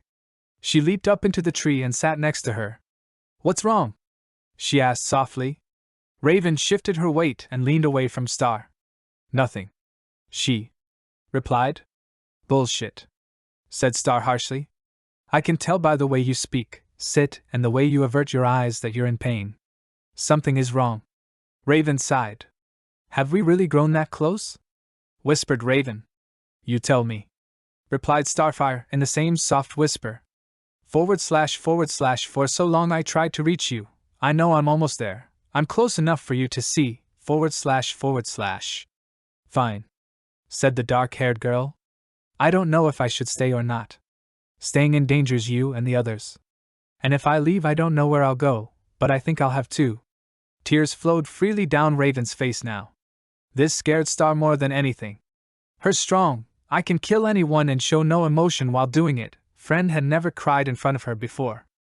/ You've been hiding in the shadows. Have you forgotten how we used to dream? Let me remind you, the light doesn't blind you at all, it just helps you see. Can you see? Yeah, you have become beautiful. / Star pulled her friend into a hug. You don't have to leave. We are in this together. So no leaving. Raven drew back and looked at her as if she didn't quite believe her. That also scared Star. If Ray set her mind to leaving, she would. And even the whole group couldn't stop her. Star looked at Raven with tears in her eyes. Raven, you just can't leave, said Star. You mean so much to me. Without you, I don't think I could live. I know you're going through pain, but we can help you. We're your family. / And I can't be the stranger that's been sleeping in your bed. Just turn around and come to me. I feel all the pain inside, and everything you've been denied you feel, it's all you feel. / Raven looked away from Star, guilty. If she wanted to protect Star, it might mean having to hurt her. Starfire, you don't understand, began Ray. I understand that you have pain. That you want to protect all of us. I want to protect you from me, but going away will hurt everyone. We all have our own demons. And some of those demons need to be slain by more than one person. / You've been hiding in the shadows. Have you forgotten how we used to dream? Let me remind you, the light doesn't blind you at all, it helps you see. Can you see? Yeah, you have become beautiful. Yeah, you have become beautiful. / Raven sighed as Star's words sunk in. She didn't want to leave. Truth be told, it was killing her to be so distant from the wolf vessel, and leaving her and the rest of the team would kill part of her. But I have no choice. She turned to Star and gave her a quick hug. Ai shidaru, and arigato. Translation: I love you and thank you, she said before knocking her out. Ray then took off running, with no idea of where she was headed. Soon she realized she was crying. She quickly wiped her tears and tried to ignore the deep feeling that she betrayed Star. I had to knock her out then. She would have told Kentaro and I would have had to fight them when I tried to leave. She stopped in a tree and looked back at the camp and spotted Sasuke sitting by the lake. What she didn't know was that a certain snake Sannin was watching her. Oh yes. She will do quite nicely. / Brush back your hair and look around you, feeling like the truth has found you here. You're here with me. Let love become the mirror, with no fear where you're from, you have become beautiful. / End of chapter 21. Yes, I know you hate me now, mwahaha. Ray was walking through a market of a small busy village. She had to change her clothes so that as her friends managed to track her down, they wouldn't notice her right away. Plus the outfit she was wearing made her feel like she was sticking out. It might have to do with the fact she had the sense of someone following her. Ray slipped into a shop that caught her eye. She was also planning on letting the person who was following her get close enough so she could scan their mind and see what they were up to. For a few minutes she looked at around the store. She saw something that looked familiar. It was a hair clip. Then the person who was following her was close enough to scan. She stood there staring at the hair clip. When she found out who it was, she grabbed the clip and bought it and left for the closest inn. On her way to said destination, she was trying to figure things out. Why is Kabuto following me? Why did Orochimaru send him? What does he want with me? Thought Ray with an annoyed sigh. Not only do I have to deal with father, I have to deal with him too. Ray's thought process was interrupted when she ran into someone knocking them down. Ray gasped, shocked. She had been so busy worrying so hard she wasn't paying attention. I'm sorry, Ray said to the guy on the ground, as he brought himself back to his feet. When he turned to Ray, she blushed. He's cute, she thought.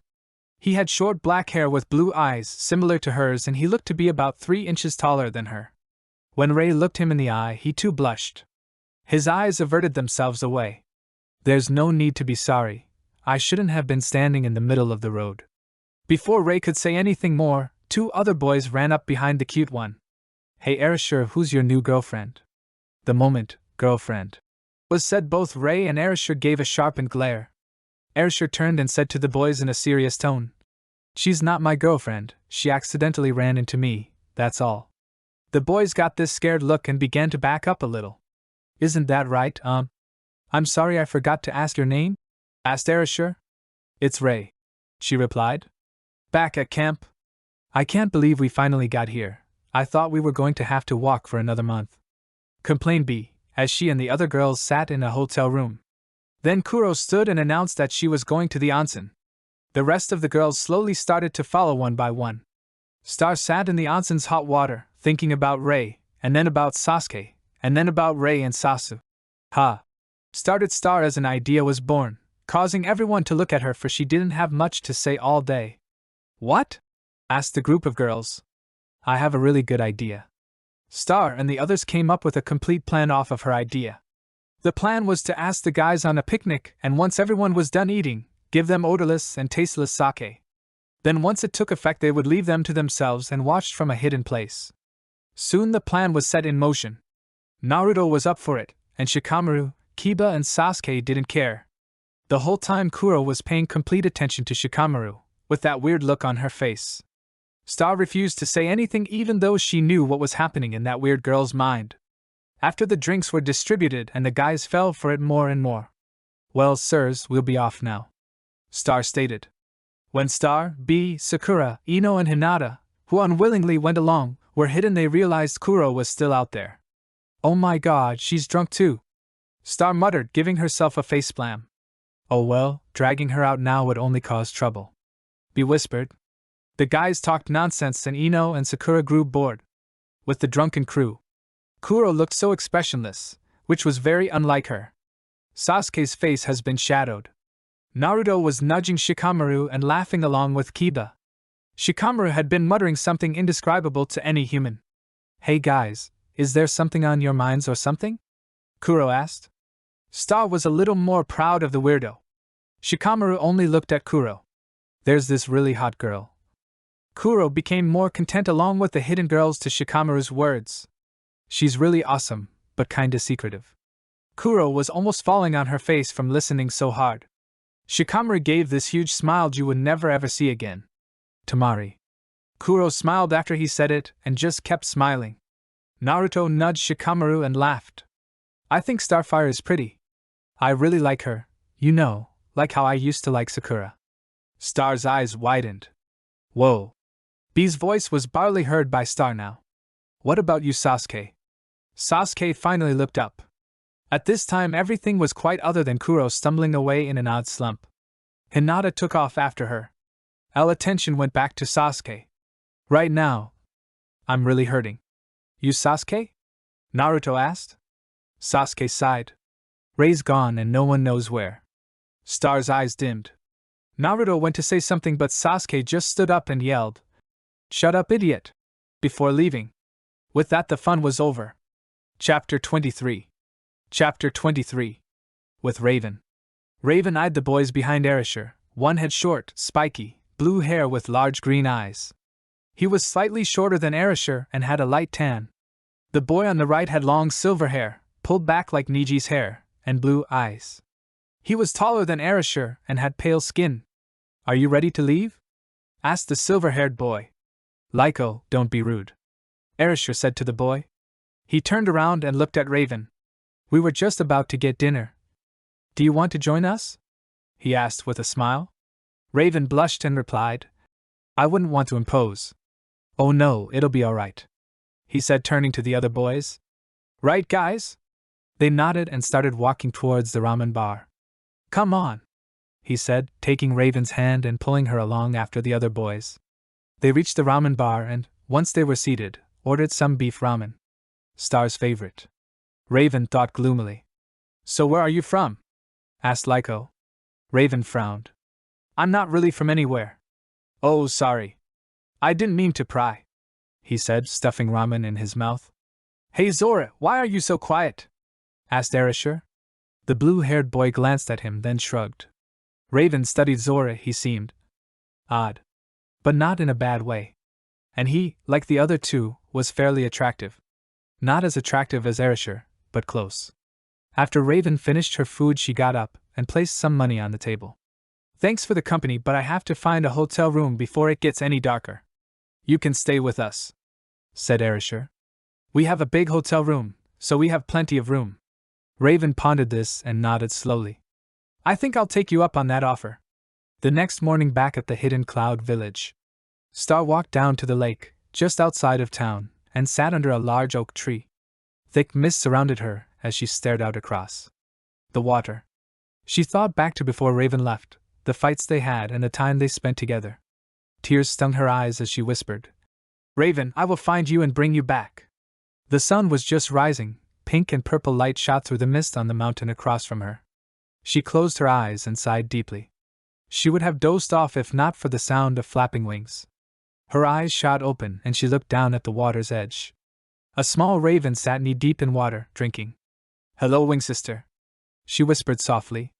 The bird turned around and looked at her, cocking its head to the side. Star held out her hand and the raven stepped forward. Some twigs snapped behind Star and she spun around, spooking the bird in the process.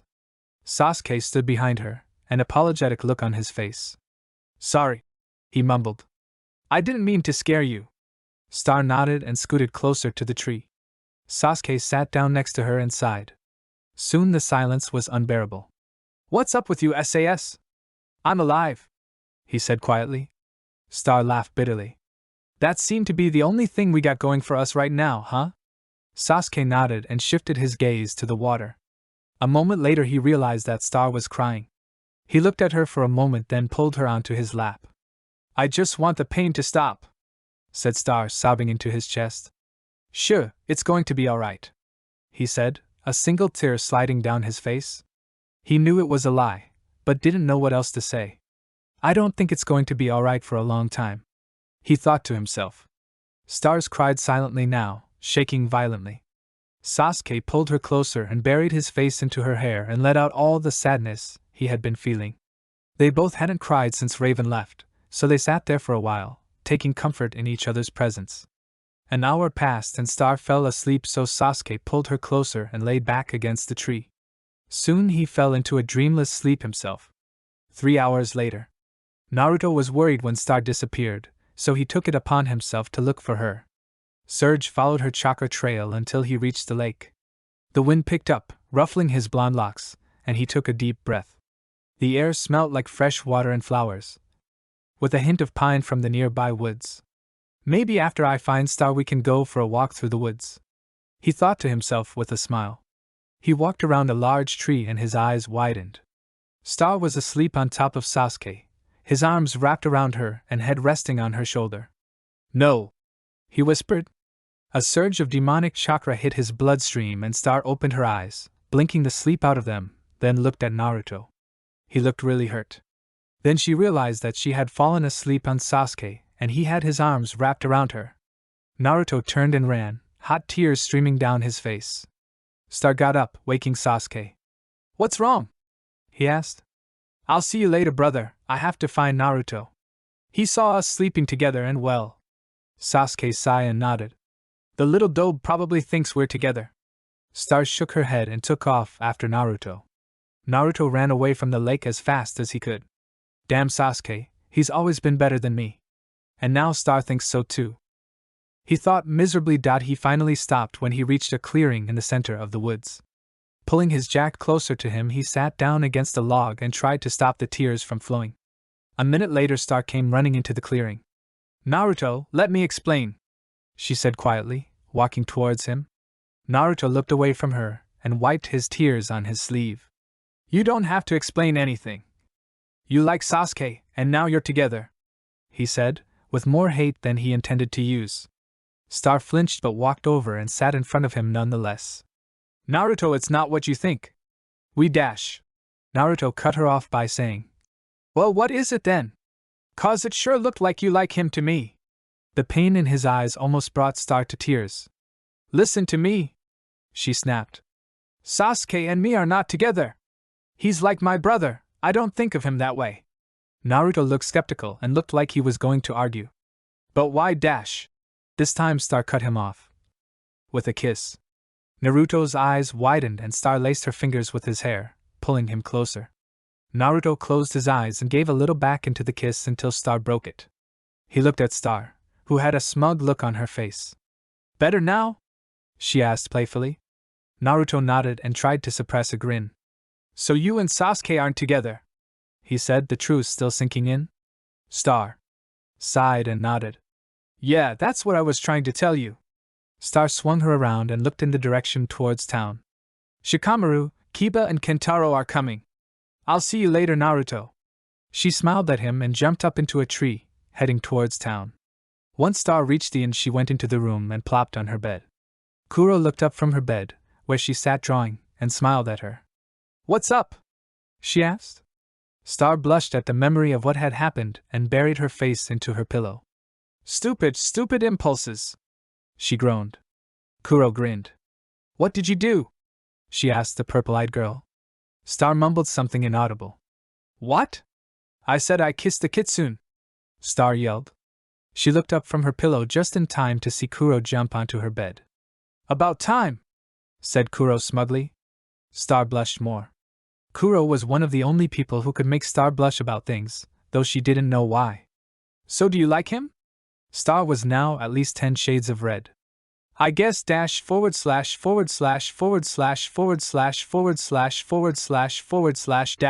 / she said, annoyed with Kuro for making her blush.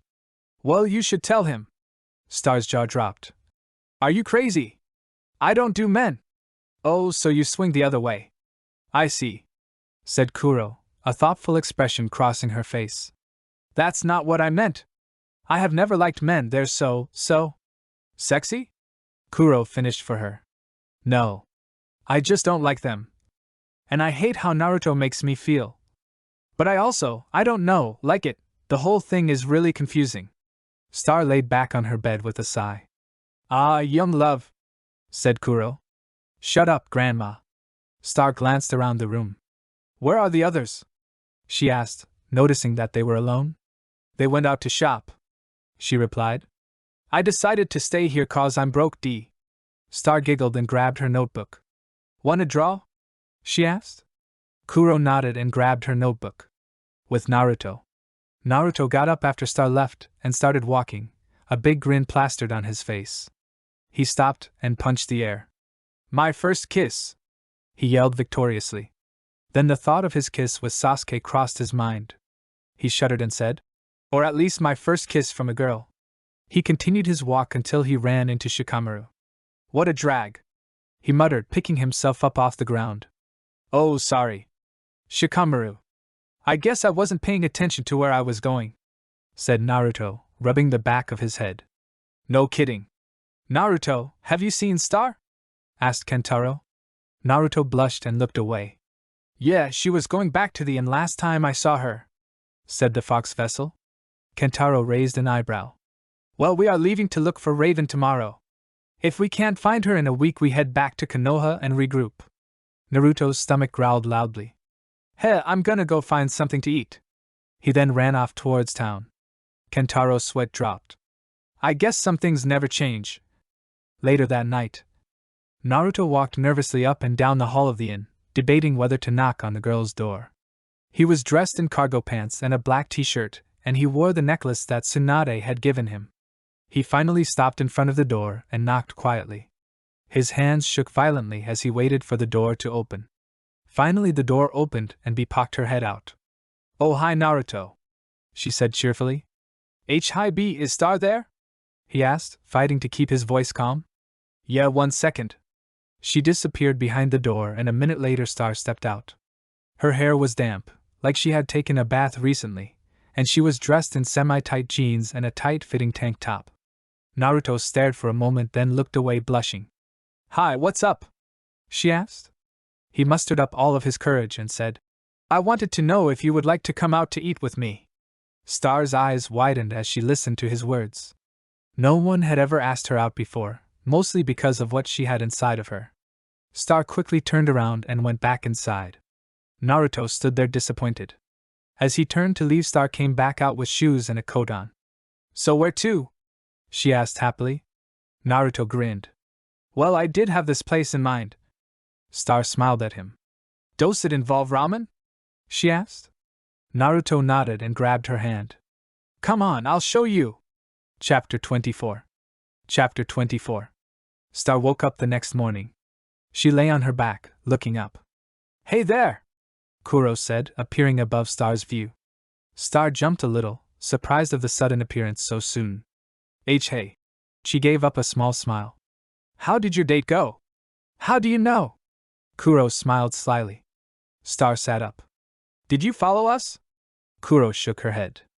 Kiba told me that Naruto had bragged about it till they tied him upside down in a tree and shoved a sock in his mouth. What time is it? Kuro looked at the clock. 10. There was a short silence. Naruto is upside down in a tree? Star asked, about ready to jump out of bed. Kuro laughed and shook her head. No, against the will of all the guys I got him down. Was the sock clean? Kuro's eyes grew and she began to laugh again. Yeah, she choked out. Kuro soon left so Star could get dressed and so on. Star was humming happily, remembering last night. They went and ate, and then they went to the highest place of the city, and the stars, well, they outshone the city lights. They talked a while, since Naruto had calmed down. Star sighed with a smile on her face, walking into the hall. When she looked up, she saw Sasuke and Kuro talking.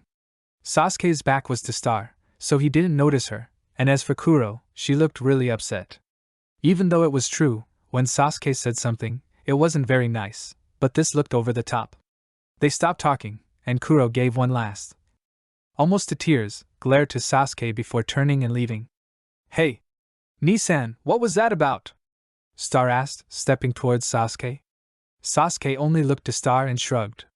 I dunno, she's weird. Star frowned and walked away. Kuro was sitting in a tree wearing her orange bandana. She had bought it the second no one was paying attention to her. Kuro was listening to Kiba and Naruto talk about her. Yeah, she's low-key easy to forget, you know? Kiba asked. They had been discussing if Kuro was stealthy, or just really hard to remember. I know, that day we had the picnic. I didn't even know she was there. She could disappear and no one would notice. It was Shikamaru's voice. Kuro's heart began to pound. Out of anger, or out of the other feelings she had. But what he said made her cry. The sad part was, no one stuck for her. Soon their voices drifted off. 1 hour later. Kuro hadn't been seen and Star wouldn't let anyone leave till they found Kuro. She took it upon herself to search. When she was walking, she could smell blood. She glanced around and saw where it was dripping from. Kuro sat in the tree completely relaxed as her scar was bleeding. Where did that come from? Star asked, standing on the end of the branch. Kuro jumped out of shock, and the wound and scar completely disappeared. Kuro shrugged. Is it time to go? She asked. Star nodded. With Ray. Ray had a hard night. She couldn't sleep, not trusting the guys in the room. It was all kind of weird. Erasure had been so nice to her, and the other two were okay. The odd feeling of being stalked got on her mind a lot, not thrilled by the idea. Now, actually, that she was with sorta strangers, it made it worse. She couldn't tell them, they couldn't help, why had she left again? Oh yeah, the pain. Now it seemed like a mystery if she left because the pain she caused Star, or her own pain. Kuro. She glared a little at the thought of this perfect example. Why was there so much detest to this plain girl, who would never get anything or anywhere? It made her sick. Maybe it was the reality that she had to suffer, while the low life could float on by in life. At that point Ray noticed all three guys who she had been hanging with, looked uncomfortable. I need to calm down, no need to think of her. With that last thought gone, she gave the guys an odd smile, and they returned them. Kuro sneezed, causing some people to scoot away. They had started traveling. Naruto and Star had been walking side by side and talking like normal friends. It was nice staying in an inn for a while. Kuro looked to Hinata, surprised that someone was talking to her. Kuro nodded. I agree. Kuro liked Hinata, she seemed most connected somehow. It could be her Byakugan, but Kuro said nothing about it, for she was not to know. We'll stay in an inn again soon. When we find Raven. Hinata smiled and nodded Ely. Shikamaru had noticed that Hinata was also under the radar almost. But it was hard for the guys to forget her, because Kiba often brought her up. Hey Sasuke, did you tell her? Shikamaru asked, quietly. Sasuke nodded. Why are you doing this, Shikamaru? It's mean. Oh, and Sir Emo can tell me what's nice and what's mean. Sasuke frowned. Shikamaru knew Sasuke was pretty down, so he let it off. It's because I have to keep ahead. With that, the conversation was over. Sensei, can we move a little faster? He asked Kentaro. He nodded, knowing the next town wasn't too far away. They reached the town after an hour of travel. They were a large group in a large town. Kuro and Hinata were using the buddy system when Kuro bumped into someone. He was a very pretty man, white hair and a ponytail, and some fell in the front. He looked about Kentaro's age and was wearing normal clothes. Hinata was also pushed back a few steps. Kuro looked at the person, and Hinata felt Kuro clench her hand till it hurt. Hinata had been getting tougher lately and knew what to do. She palmed the guy in the middle of the chest and took off running, with Kuro in tow. They were now separate from the group. Who was that guy? Hinata asked, as soon as they were cleared. Kuro looked frightened. Thank you? Hinata, she whispered, hugging her. Hinata's eyes widened, not knowing what to do. The rest of the group stopped at a park in the middle of town to talk about the game plan, no one noticing Hinata or Kuro gone as if yet. Chapter 25. Chapter 25. Star was the first to notice that Kuro was missing. Where's Kuro? She asked, looking around for the blonde. Kiba walked up next to her. Hinata's missing too, he said, clearly worried for his teammate. Come on, Kiba, Akamaru can track them, said Sasuke. And Oda can help too. Starfire looked at Sasuke, surprised that he would be the one to suggest that. When he shot her a questioning look, he shrugged and took off behind Akamaru. Star swung around and whistled for the silver wolf. A moment later he came sprinting around the corner, with a mouthful of meat and an angry man chasing him. Stop that thieving dog! The man called, outraged. Star took off running, with Oda running close behind, and called loudly over her shoulder. He's a wolf, not a dog! After they outran the shop owner, they paused to catch their breath. That was fun, said Star happily. Oda sat gnawing on his prize. I agree, mumbled Oda. Well, we have to find Kuro and Hinata, stated Star after the wolf had finished his meat. So let's get going. Star and Oda caught up with the group and they found the scent of their lost friends. With Kuro and Hinata. Kuro was really upset and on the verge of tears. Come on, said Hinata. I saw a place we can go to. She started running and soon they reached the city gates. Where are we going? Asked Kuro shakily. I saw a really pretty orchard on the way into town. I bet no one will find us there, except the others, that is. The girls sat under an apple tree that was heavy with fruit and talked about things. After about an hour, a voice interrupted their conversation. Hey, Hinata! Hinata swung around and smiled mildly. Kiba ran over and hugged the pale-eyed girl tightly. I thought something happened to you, he confessed. Hinata stood still, eyes wide in surprise, a faint blush creeping to her cheeks. Kiba-kun, you can let go now, she said softly. Kiba blushed and pulled away, Akamaru snickering darkly from next to Oda. He shot the dog a glare that could curdle water. Kuro stood off behind a tree, trying her best to ignore the people that had come looking for them. No, not us, Hinata, she thought to herself. Kuro ran out from behind the tree, her head hanging sadly, and started back towards the town. Star ran after her and, once she caught up, practically dove on Kuro, pulling her into a bone-crushing hug. Don't ever do that again, exclaimed Star. Kuro's eyes widened comically. What? She whispered. Don't leave me. If I lost you, Star paused, searching for the right words. You and Sasuke are the only things that keep me from falling apart. Kuro hugged Star back tightly and mumbled. They hate me. I can tell. I feel so alone that sometimes I forget that I have you. Star drew back and stared into Kuro's eyes. Well, you do have me, she said firmly. Just give them a little more time and try to be social. They'll eventually accept you. Kuro nodded and smiled. Thanks, Star. The group joined them a moment later and they continued back into town. Kuro automatically started to drift to the back of the group, but Star grabbed her arm and drags her up next to Naruto in the front of the group. Naruto flashed Star a cheesy grin, causing her to blush. Only Kuro noticed it though. Kuro whispered quietly into Star's ear. Naruto tried to hear what was said but got distracted by the bright red blush that formed on Starfire's cheeks. Kuro grinned smugly and was quiet for the rest of the way. Once they got to the hotel, they went to the rooms and settled in. Later that night someone knocked on the girl's door. Kuro answered the door smiling but soon backed up and hid behind Star. "Hey Sasuke, what's up?"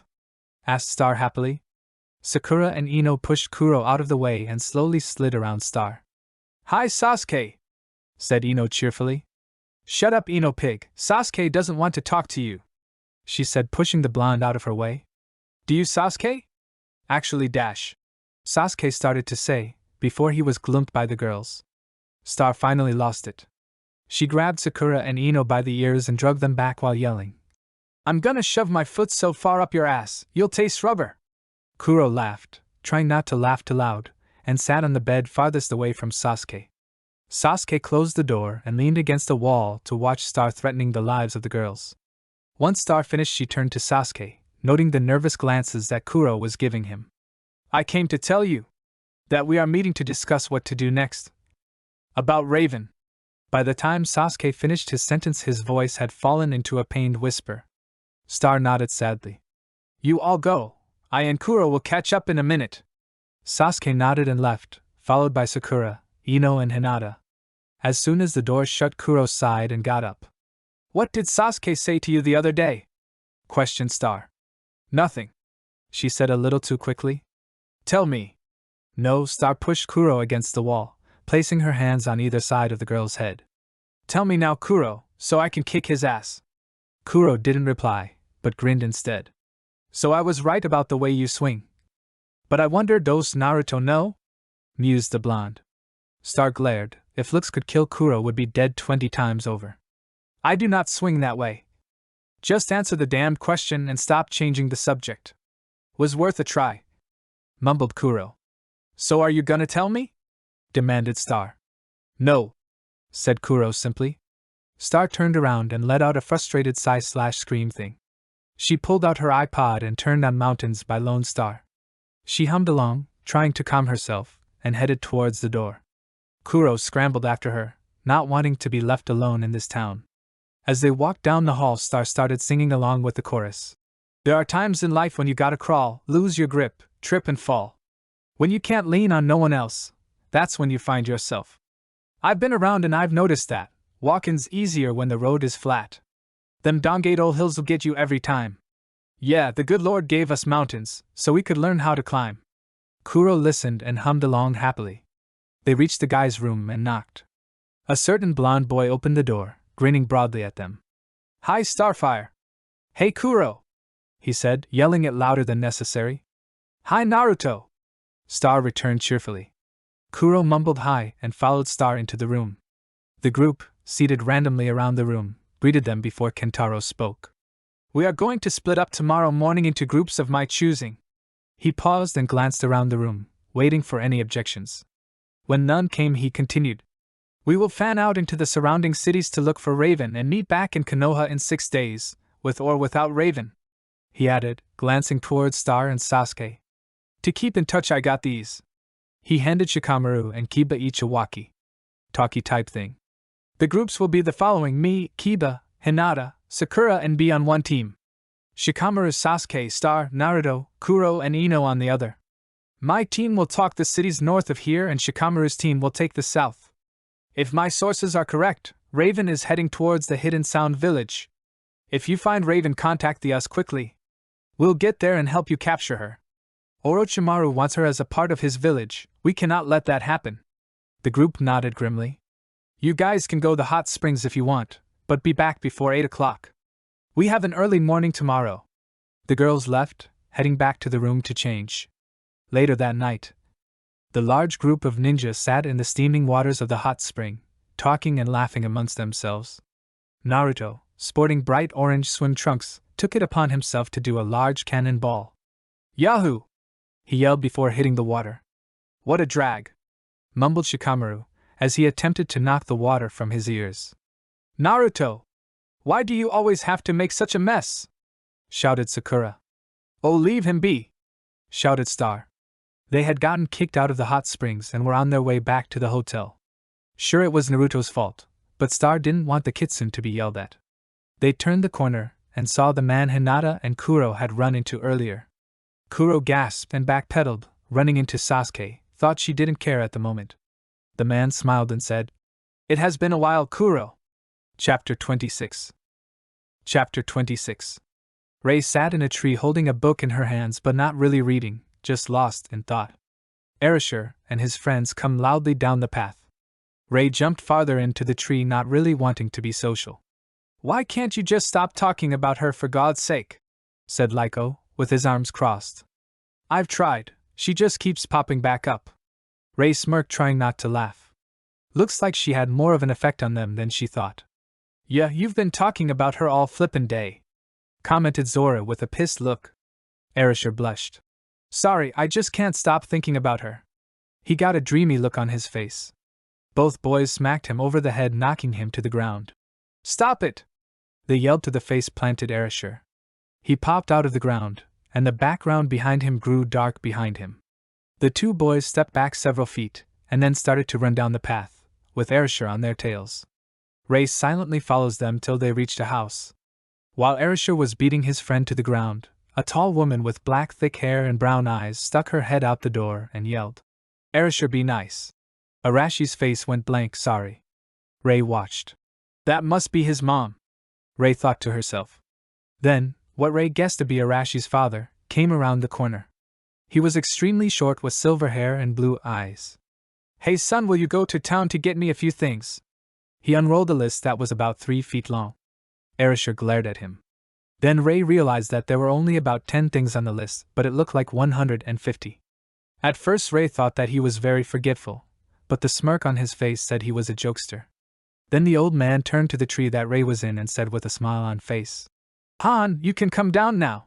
The boys turned to the tree in surprise, but when Rei came gracefully down wearing a long sky blue oriental-style dress, with brown soft knee-high boots, Arashi's mouth dropped, hopefully because of surprise that she was spying on them and he didn't notice.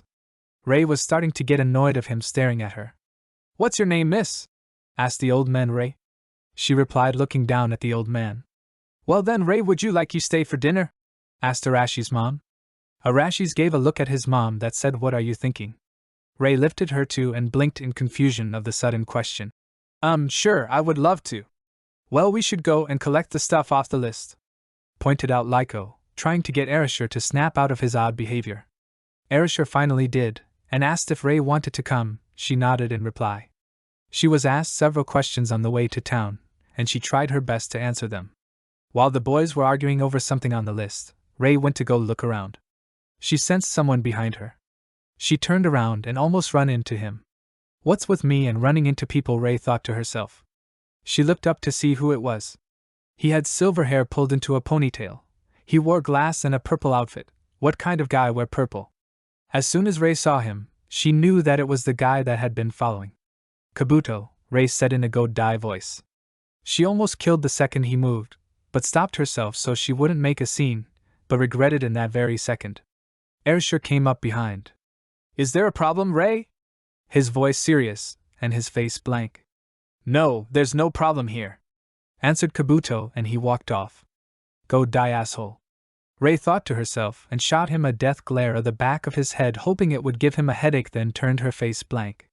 "Do you know him?" asked Erasure. "No." "Then who do you know his name?" "I overheard it somewhere," lied Rei, and she walked off. On the way back to Arashi's house, Rei entered herself into several conversations to keep herself busy. "So, who was that guy in purple?" asked Zora. "Was it that noticeable?" thought Rei to herself.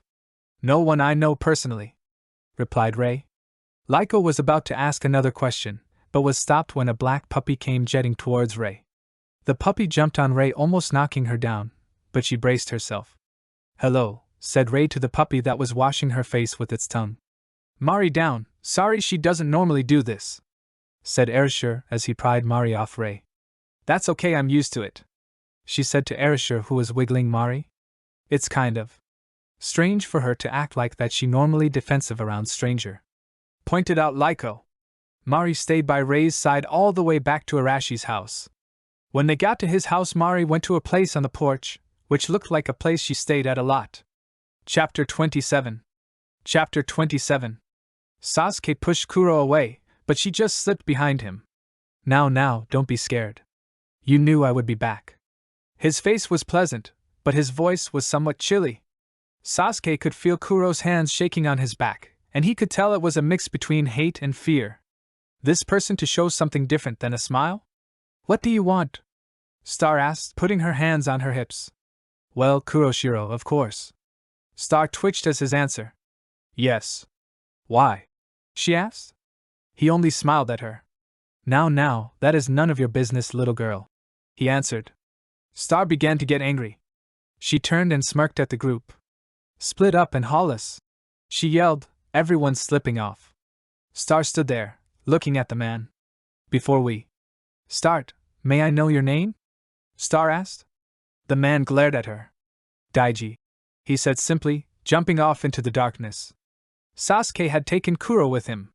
She was shaking like a small leaf in the wind. What's wrong with you? He asked, as they landed on top of a building. Kuro just hugged Sasuke.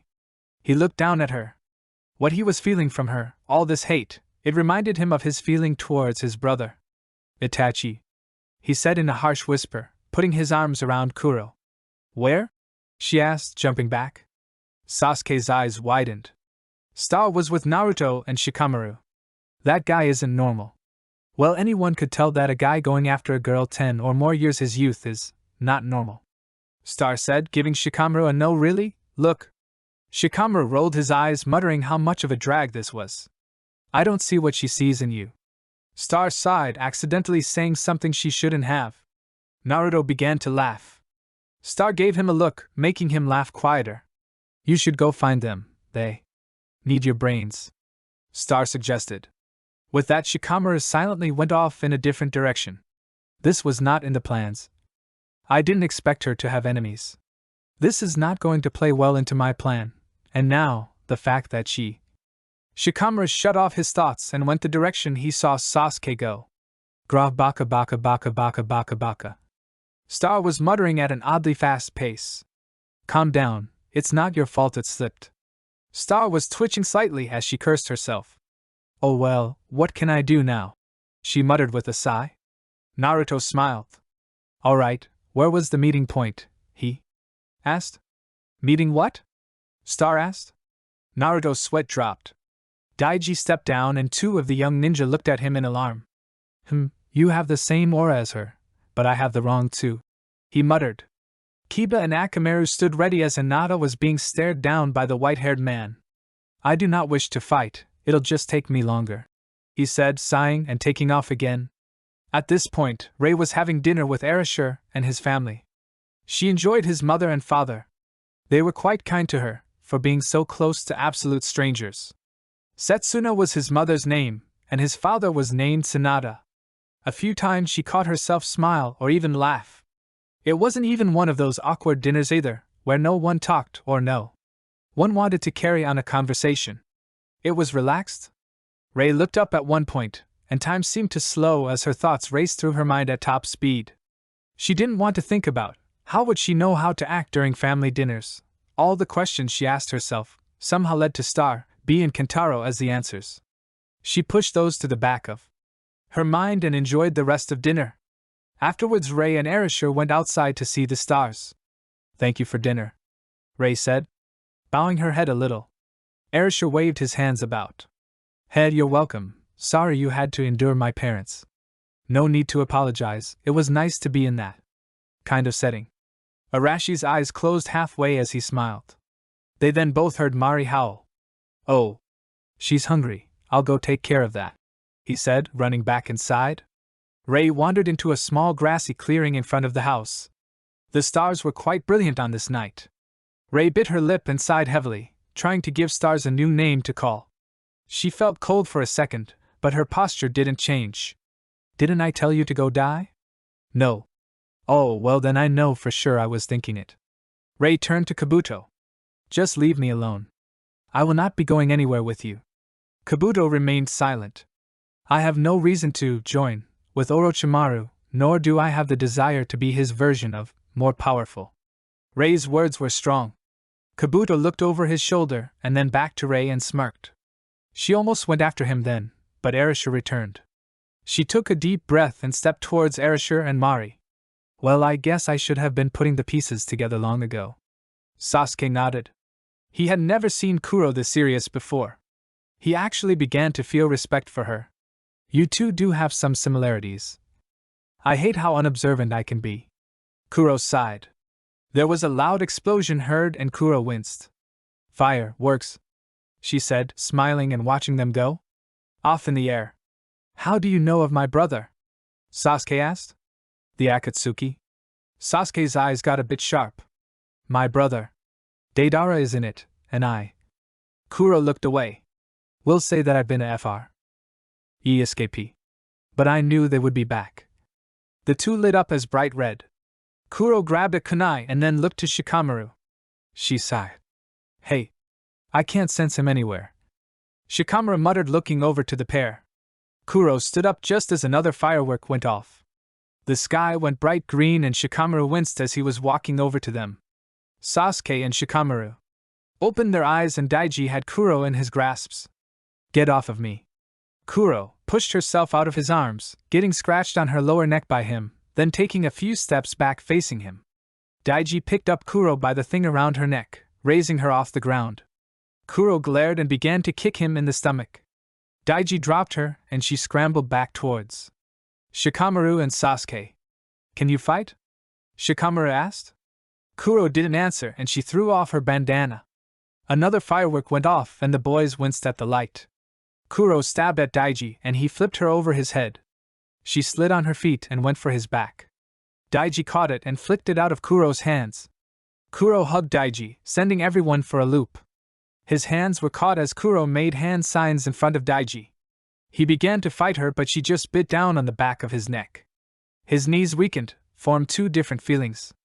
Kuro's signs were finished and ghosts of her hands entered Daiji's body. The arms stretched out, picking him off the ground.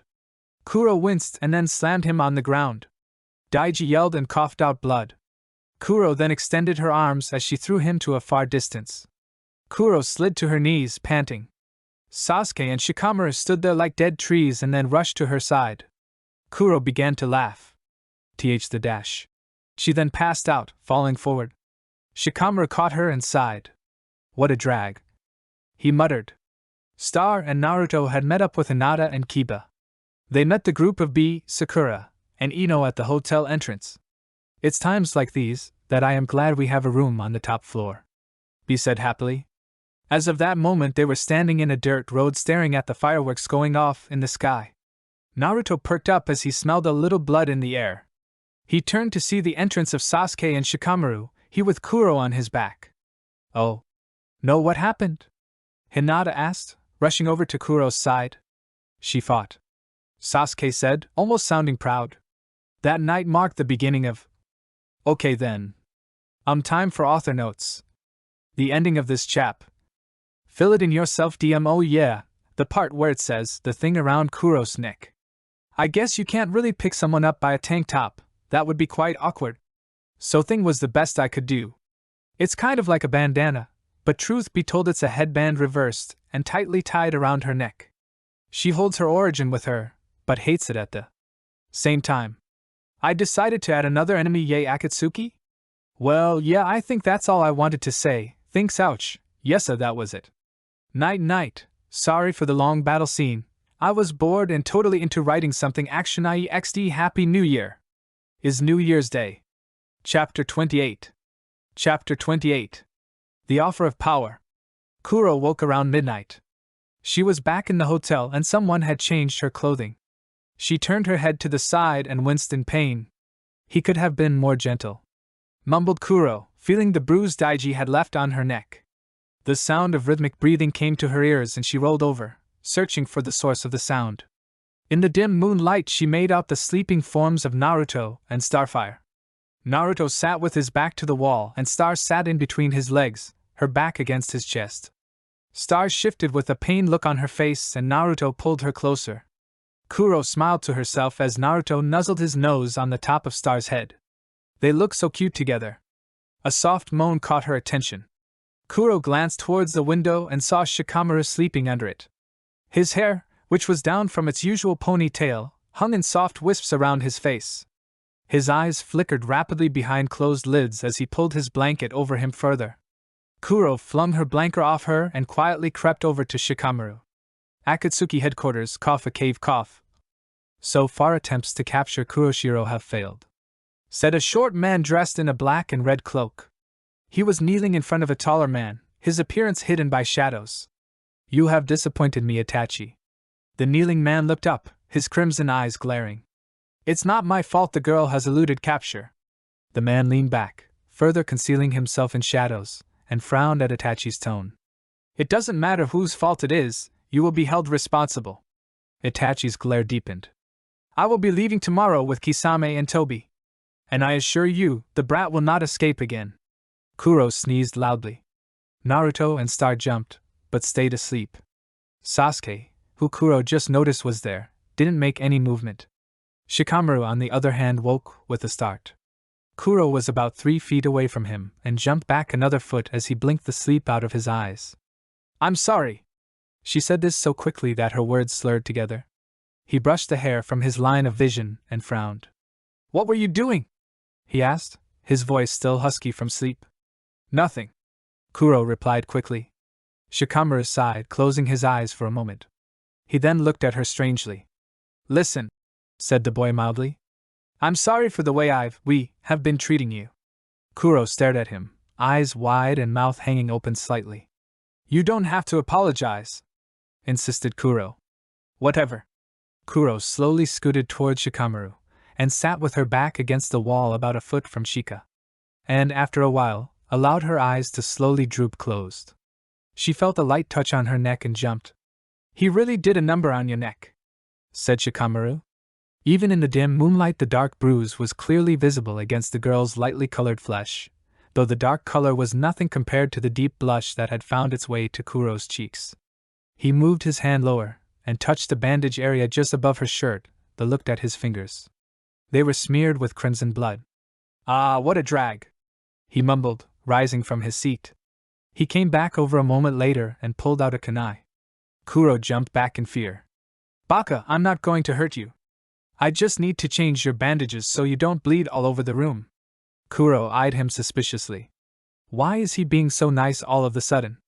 She thought to herself. Kuro allowed Shikamaru to cut away the soaked bandages with the kunai. He then smeared ointment on the cut to stop the bleeding completely.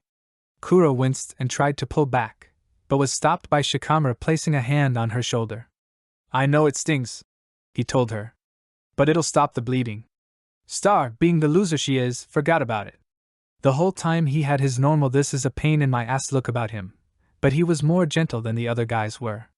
So much for my plan, he thought to himself. After he tied the bandages, he laid back down on his blanket, back to Kuro. You need to get some sleep. We have an early morning tomorrow and a long day.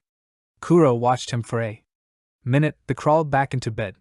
Maybe Star was right, she whispered to herself. I just might be able to fit in with them. A long howl carried across the night sky and thought the open window, causing Star to wake from her dream about Raven. Naruto's eyes snapped open. What's wrong? He asked in a low whisper.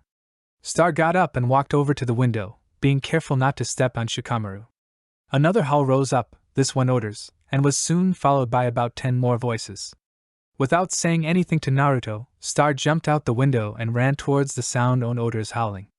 Naruto scrambled to his feet and out the window, landing on his head in the process. Kuro! He mumbled, annoyed.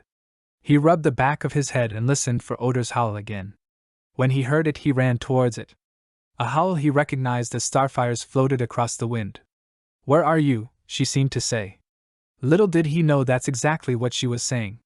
Star stopped to listen, and soon the voices across the valley answered with, Where are you, Pack Sister?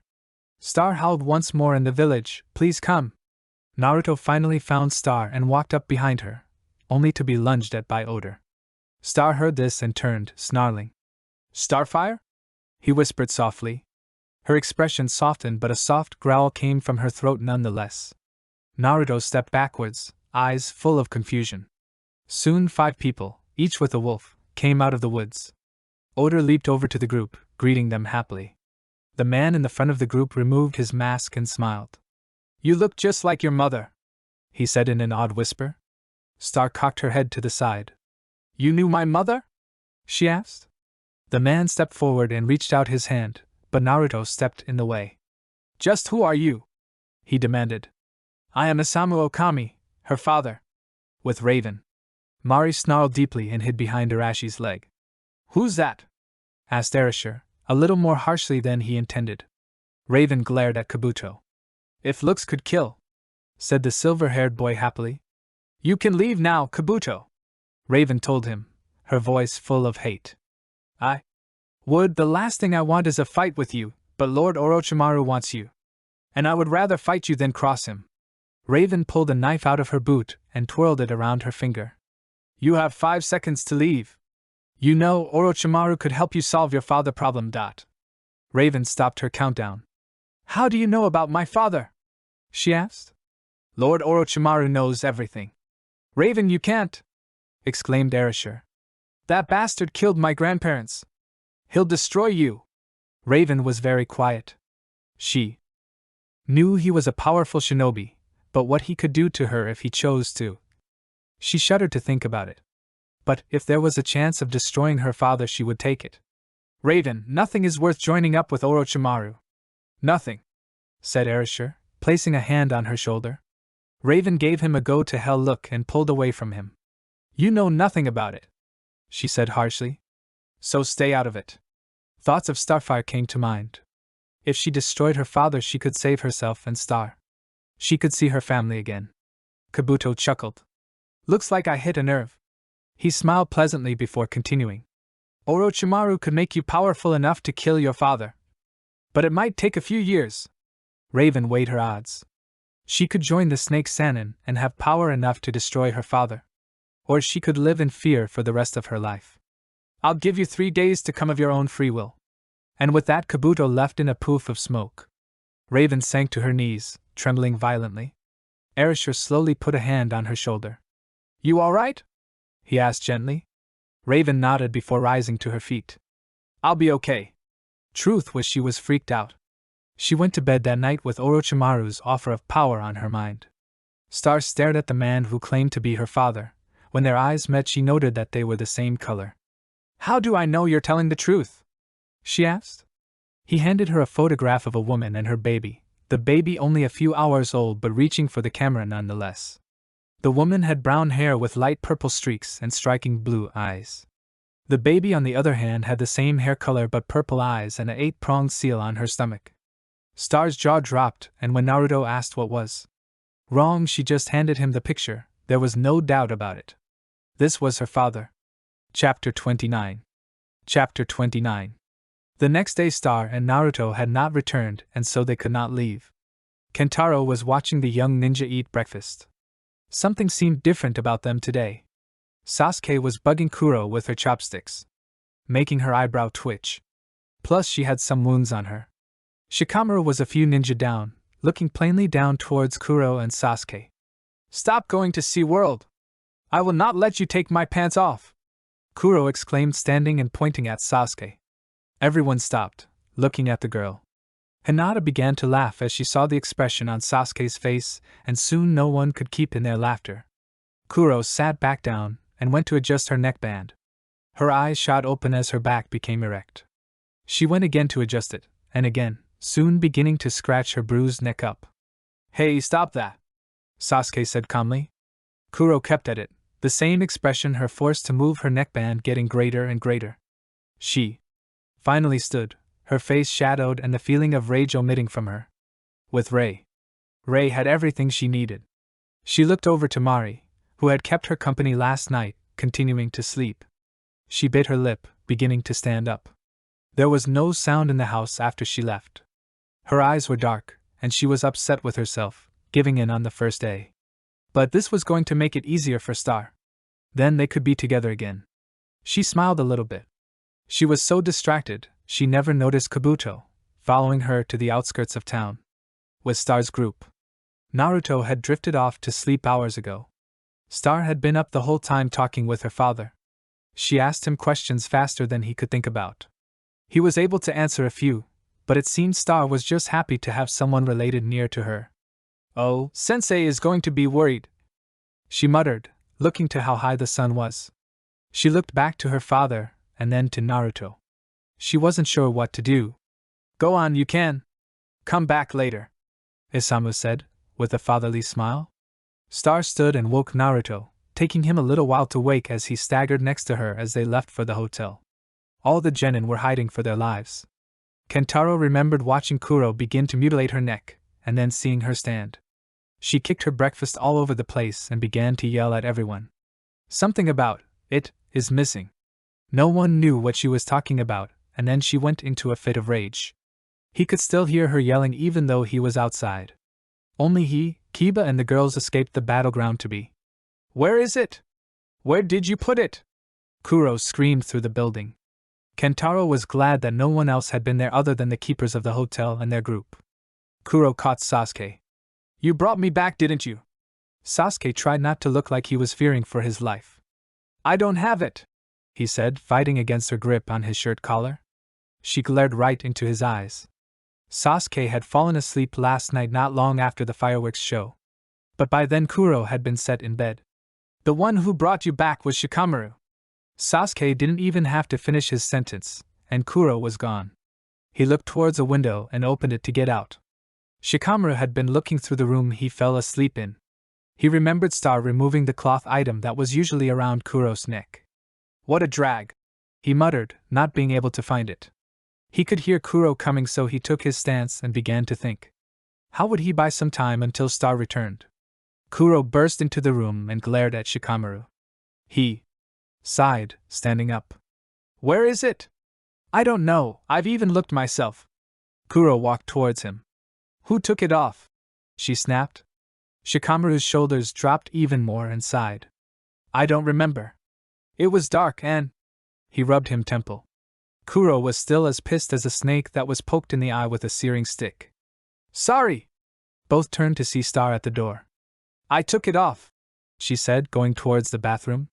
It had blood on it, so I washed it off. Star held it out to Kuro. She looked it over, and noticed that her friend wasn't lying, and it had been kept folded. Kuro's shoulders dropped as she gave it a blank look. Thank you, she said softly. You're bleeding, Star said. Kuro looked down and noticed that a lot of blood got on her tank top. Oh, she said, her voice all scratchy. She had scratched most of the bandages off. I'll take care of it again, Shikamaru offered, seeing that Star was acting quite impatient. Kuro's voice was now gone. Star nodded to Shikamaru and then left. Star had to persuade Kentaro to let them stay one more night.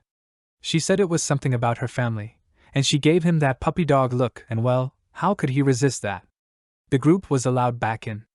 I'm surprised she didn't break anything, Kiba said, smirking at everything looking in place. I would be mad too, Hinata whispered, attempting to make it sound angry. Everyone looked at Hinata, slightly shocked. She's changing you, Kiba said, smiling at the girl, trying to act tough. She smiled and went off to find Kuro. She walked in to see Shikamaru touching Kuro on her lower neck, seeing it was right above Kuro's bloodied shirt line.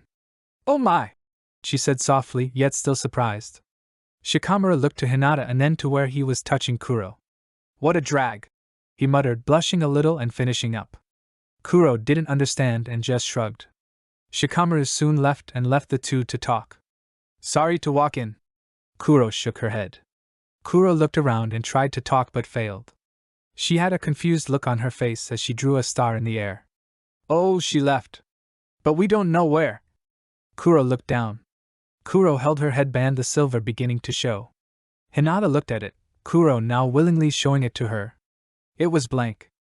Hinata looked at it, not understanding. Where would you get that? She asked. Kuro shook her head and then went to hide it among her other things. I can't believe he touched you there, Hinata said, pointing to the area about Kuro's chest. Kuro looked to where Hinata was pointing and then realized herself. Not only has he just touched her, but in an awkward place. Kuro looked shocked and her face turned red. Hinata laughed. There was a knock at the door. The two looked up and saw said touch at the doorway. How much of that did he hear? Kuro thought, looking to Hinata, who was now leaving. Kuro wanted to call out to her, but her throat hurt too much. She just stood up and bowed to Shikamaru. He grabbed her arm and pulled her into a hug. Kuro awkwardly stumbled into him, as his warm arms wrapped around her. Kuro could hear Shikamaru's heartbeat. It was slightly fast, as hers was racing at top speed. I actually planned to do this to calm you down, but I guess it would have just made you even more worked up. Kuro turned beet red as she was allowed to stand. Shikamaru gave his lazy-ass smile, fingering some of Kuro's hair. She watched his hand closely, not noticing the other one slip behind her head. The other moved from her hair towards her mouth, his thumb sliding across her bottom lip and onto her chin. When she realized it was there to pry her mouth open, it was too late to give Shikamaru a shocked look. After about a minute, Kuro pressed her forehead against Shikamaru's, breaking their kiss. It seemed like it had lasted forever. The look Shikamaru had was like one of those, haha I knew it kinda thing. It got Kuro even more crazy for him, pushing him away as her blush increased. Star accidentally told me about. Kuro didn't need to hear anymore. So, came out all scratched up. Shikamaru left as Kuro had been told to go to chill for a while with Star.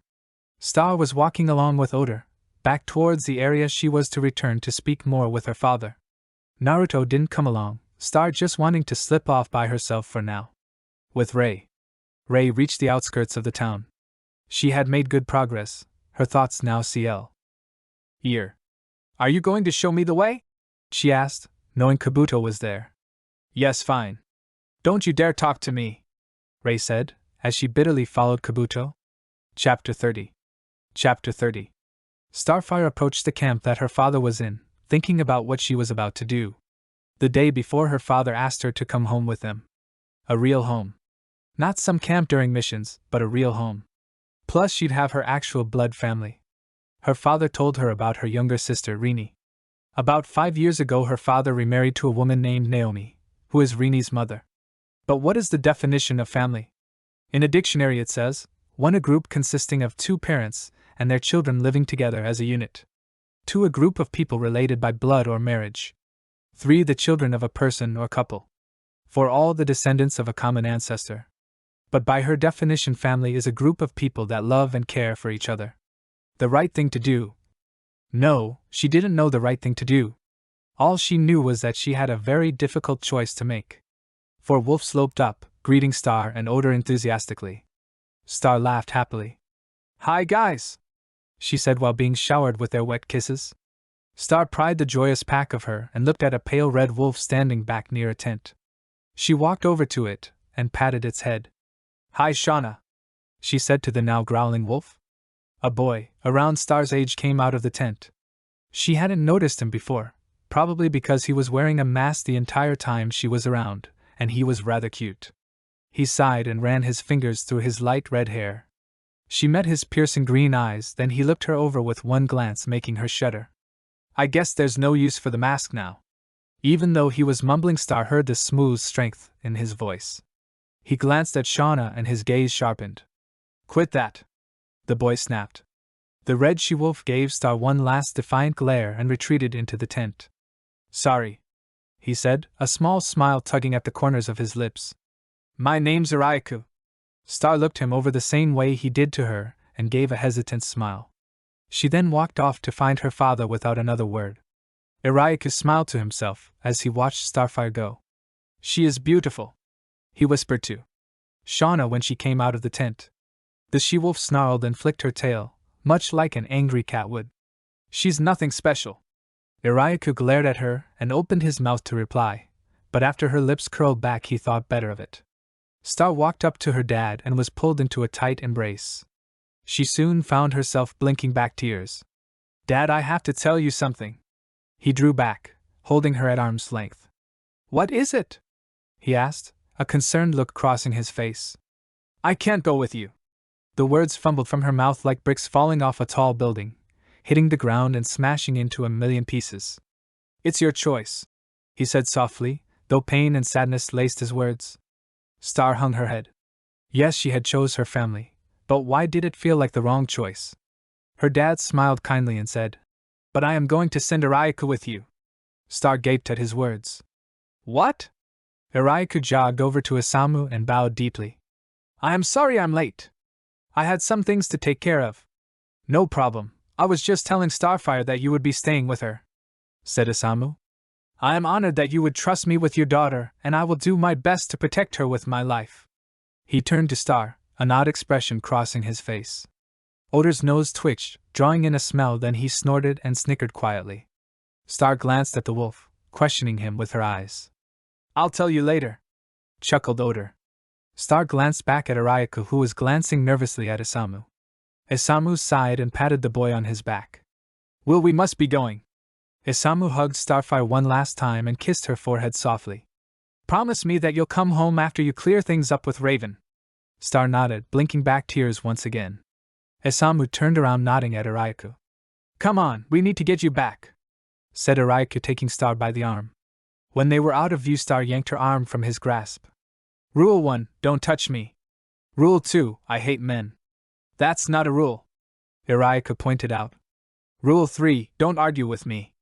Star turned around and started toward the town. Arayaku sighed. How am I supposed to marry someone who hates me? The Shauna shrugged. It's not your fault you're betrothed to her. Star walked far up ahead of Arayaku so he couldn't see her, the tears that were now rolling down her face.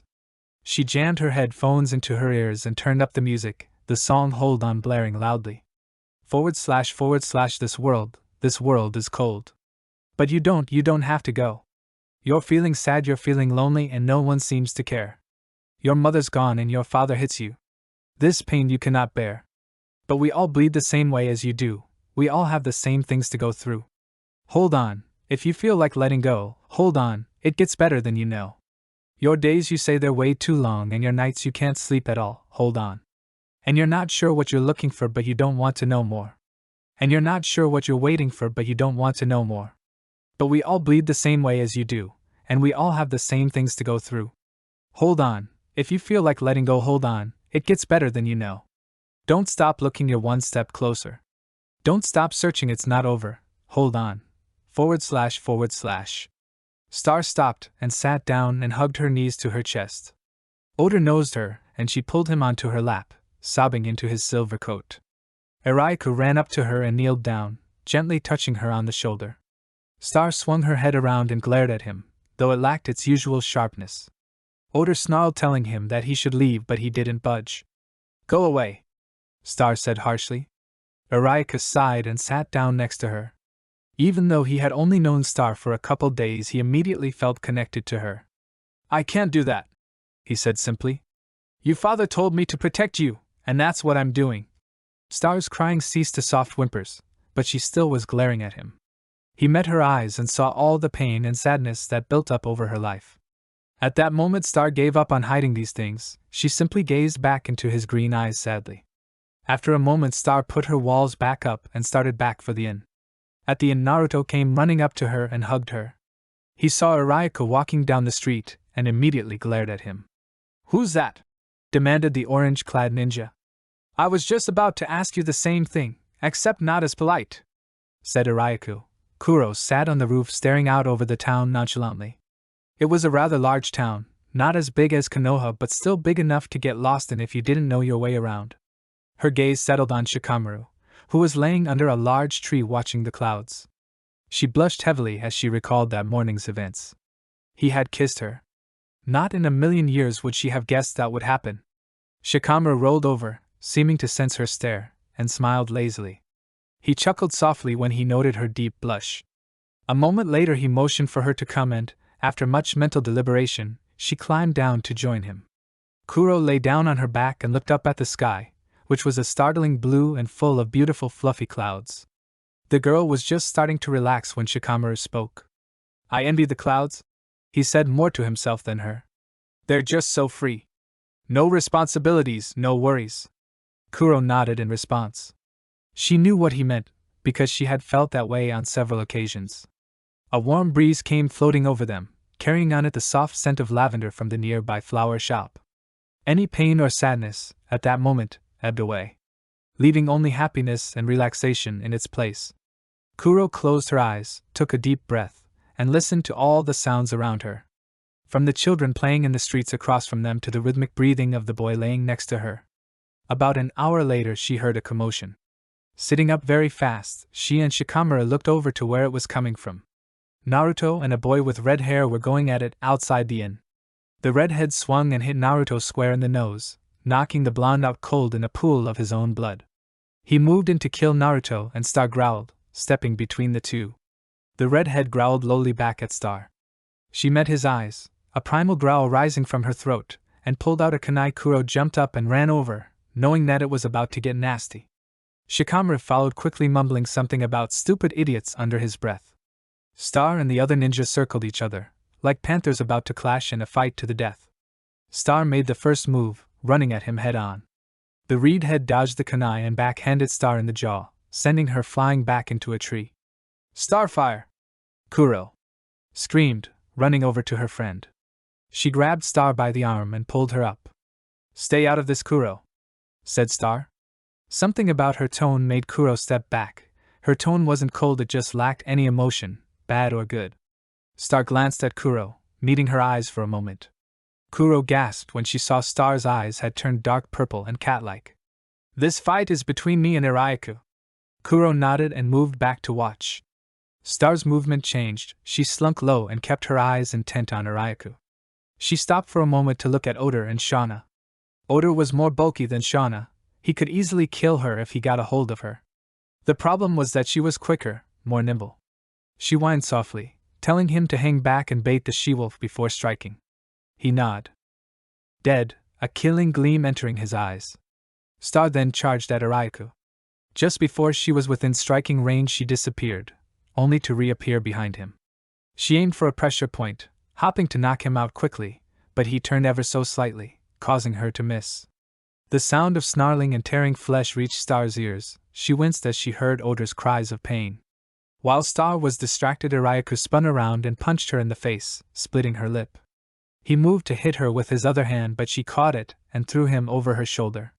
He hit the side of a building and stuck. Star swore she heard a rib crack. Iraiku got up, swaying where he stood for a moment.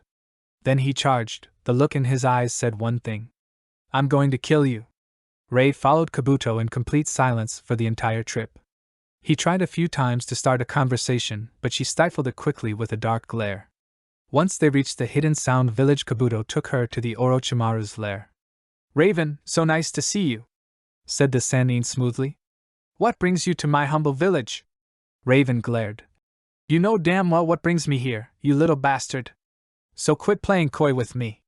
Orochimaru chuckled. Kabuto, on the other hand, tried to hold back a smile. "I like this girl," he thought to himself. "Kabuto, give Raven a headband. She will be on your squad." "What?" yelled Rei, more loudly than she expected herself to yell. Kabuto smiled and walked towards the door. Raven reluctantly moved to follow but was stopped by Orochimaru's voice. "Oh, and Raven, don't try to leave, we will hunt you down and exterminate you." Rei shuddered at his words, then turned to follow Kabuto out. "You'll learn to like it here, plus you'll learn to love me," said Kabuto with a smile. "I wouldn't count on that," she shot back. Kabuto gave her a sound village headband and put her in the room next to his. "We have a mission tomorrow, so you better get some rest." And with that he left Rei in the dark room, which smelled of mold and mildew. "Home sweet home," she mumbled, plopping down on the cot that was in the corner of the room. Without removing her shoes, she curled up and fell into a deep, restless sleep. Chapter 31. Chapter 31. With Rei. Rei woke up to find breakfast on the table by her bed. She sat up and sighed. Looking at her food again, she noticed that there was a sound headband lying by her food. She flung a glare at it. Scooting across her bed so that her back was to the wall, she slowly began to eat her food. About a half an hour later, her tray was empty. Rei sat there with her knees tucked to her chest. She glared at the headband, hoping it would explode. She was glad that it wasn't purple. There was nothing wrong with that color, but it reminded her of Kabuto, and that was the last thing that she wanted. There was a knock at the door. Before she was able to say anything, Kabuto walked in. Her shoulders shrank. "What do you want?" asked in a monotone voice. "I just wanted to show you around the place." Rei thought about it for a minute and decided to go since she had nothing better to do. "I may as well get to know the place," Rei thought to herself. "Fine," she said to Kabuto. She got up and walked to the door. "You might want to grab that," said Kabuto, pointing to the headband. Rei let out a sigh and turned to the table, grabbing the headband. She held it for a sec and decided to put it around her neck. With Starfire. Star and Iraiku were in a mid-attack when Kentaro stepped in, blowing them both back several feet. Both were knocked out when they hit the ground. Kentaro turned and did the same to the battling wolves. When Star woke, her head was throbbing, and when tried to sit up she noticed that her side hurt like hell. She looked around the room and saw Oda lying by the window in bandages. She tried to remember what happened, but all she could remember was that she was attacking Iraiku, then the rest was blank. Then she started to wonder where everyone was, especially Naruto. She thought he would be by her bed waiting for her to wake up. She slowly got up and poked her head out the door and saw Naruto to her right, who was tied up and he mouth taped. He was glaring at Sasuke, who was walking down the hallway. "Hey, did you do this?" yelled Star, making Naruto jump. Sasuke turned around. "It's his own fault, he wouldn't shut up." Sasuke turned and walked back down the hallway. Star kneeled down and untied Naruto. As soon as he was free, he glomped Star. "Oh, ow," then she giggled. Okay, geez, get off already." For about 10 minutes Naruto extremely expressing how worried he was, but she was only asleep for an hour. He acted like it was 3 days. "So what happened to Iraiku?" asked Star quietly. Naruto's expression changed. He looked down the hallway, then pointed to a room that was only a few doors down. Star snorted, then walked the opposite direction. When they were outside, Star was greeted by the gang. They all seemed surprised, and then Star realized that she was only asleep for about an hour or less. "Geez, you just bounce right back, don't you?" said Shikamaru. Star rubbed the back of her neck. "I guess I do." Later that night, Star was having the weirdest conversation with Kuro, Hinata, and B. Hinata was blushing, B was dead silent, and Kuro was laughing her head off. There was a knock at the door. Star got up to get it. When she opened it, it was Kiba. "Guess who's up? It's Iraiku." He had this huge smile on his face. "What is with you?" asked Star. Then Star looked down the hallway and her mouth dropped. Chapter 32. Chapter 32. Star looked and saw that Iraiku was dressed in a panda suit, with a distant look in his eyes. "What the heck?" she muttered. Kiba was laughing. "Okay, if he's on painkillers, that's not nice," Star said, glaring at Kiba. Akamaru was snickering a few feet away. Kuro walked past the two. "I'll take care of it," she sighed. Star let her do that as she punished Kiba. "Come on, little panda man," Kuro said, taking Iraiku back to his room. She sat him on his bed and looked into his eyes like a doctor would. "Change," she said simply. The boy got up and did so. He had boxers and a shirt on under his suit, so it didn't bother Kuro any. She was fooling around with something on his dresser when she felt someone wrap their arms around her. "Meep?" she asked, being pulled into a tight embrace. They kissed her neck, making her blush. "Your patient is getting away." "Well then let me go so I can track him down." Shikamaru laughed, and Kuro ran off after Iraiku. Shikamaru went over to Kiba. "What happened to you?" Kiba scoffed to the side as he passed Shikamaru. "Where did Kuro and Iraiku go?" Star asked Shikamaru, walking up to him. Outside?" he said, shrugging. Star gave him a thanks for the help look and walked away. Kuro caught up with Iraiku, who was now in pants. "Stop acting!" she yelled, grabbing his wrist. Iraiku stopped, making Kuro run into him. She backed up, looking at him and letting go. "How did you?" he asked. Kuro sighed. "It's okay. I don't know you that well, but I can tell you're a little upset about that whole fight." Iraiku nodded. "See?" Iraiku turned to Kuro. "You're weird. How did you know?" he asked. Kuro winked. "My secret. Maybe you're just easy to read, or maybe it's just easy for me to read." With that, Kuro walked off into town. Iraiku gave a small smile and then walked off with Shauna for a while. Star walked outside to see no one was there. She thought for a moment, and then realized she was hungry. "Footed," she whined, going back inside. With Rei. Rei had seen everything now. Not like she paid attention or anything, but it was nice to walk around. What wasn't nice was Kabuto always dropping her hints, and so on. It was disgusting. Well, how are you today?" Orochimaru asked Rei, seeing her tagging along with Kabuto. She only looked at him, and then averted her gaze. Now, she was sitting in a room that was all stone. They were to be doing a mission today, if she heard right the previous night. Orochimaru walked into the room, for others following. Alright, you know what you guys need to do, Kabuto said to the four. They all responded yes in their own way and left. You though, Kabuto began. Orochimaru broke in though. You will begin training. I decided not to send you off into that mess, well for now anyway, he said with a smirk. Rei sighed, and smirked on the inside. There was no way she was going to show this guy she was somewhat happy for his help.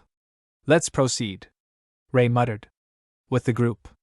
Okay, we need to set out tomorrow, no ifs, ands, or buts, and no be not that kind of buts, Kentaro explained.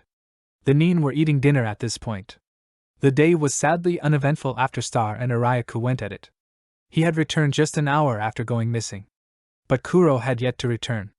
We all know the teams and the directions, you all forgot, huh? There was silence as Kentaro sighed. Alright then, the teams are me, Kiba, Hinata, Sakura and B, and the other is Shikamaru, Sasuke, Star, Naruto, Kuro and Ino.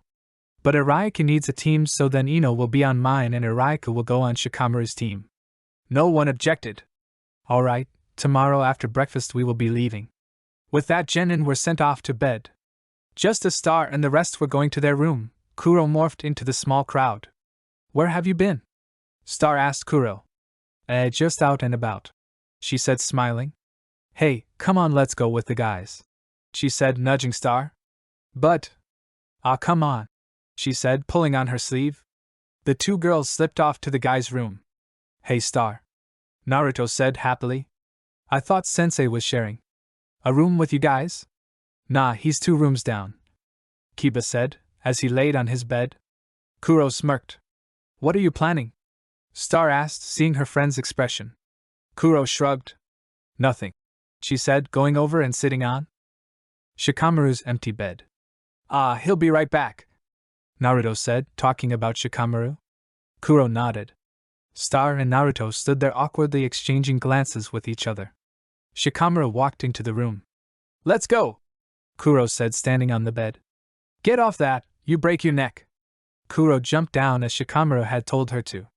Go, both Star and Naruto asked. Kuro grabbed their hands and pulled them out of the room. Let's go to the park. Kuro, that seems a little juvenile, Star muttered. But they have swings, she whined. Well then, let's go, Shikamaru said. Yay, Kuro said happily. The 4 walked to the park, Kuro and Star quite excited.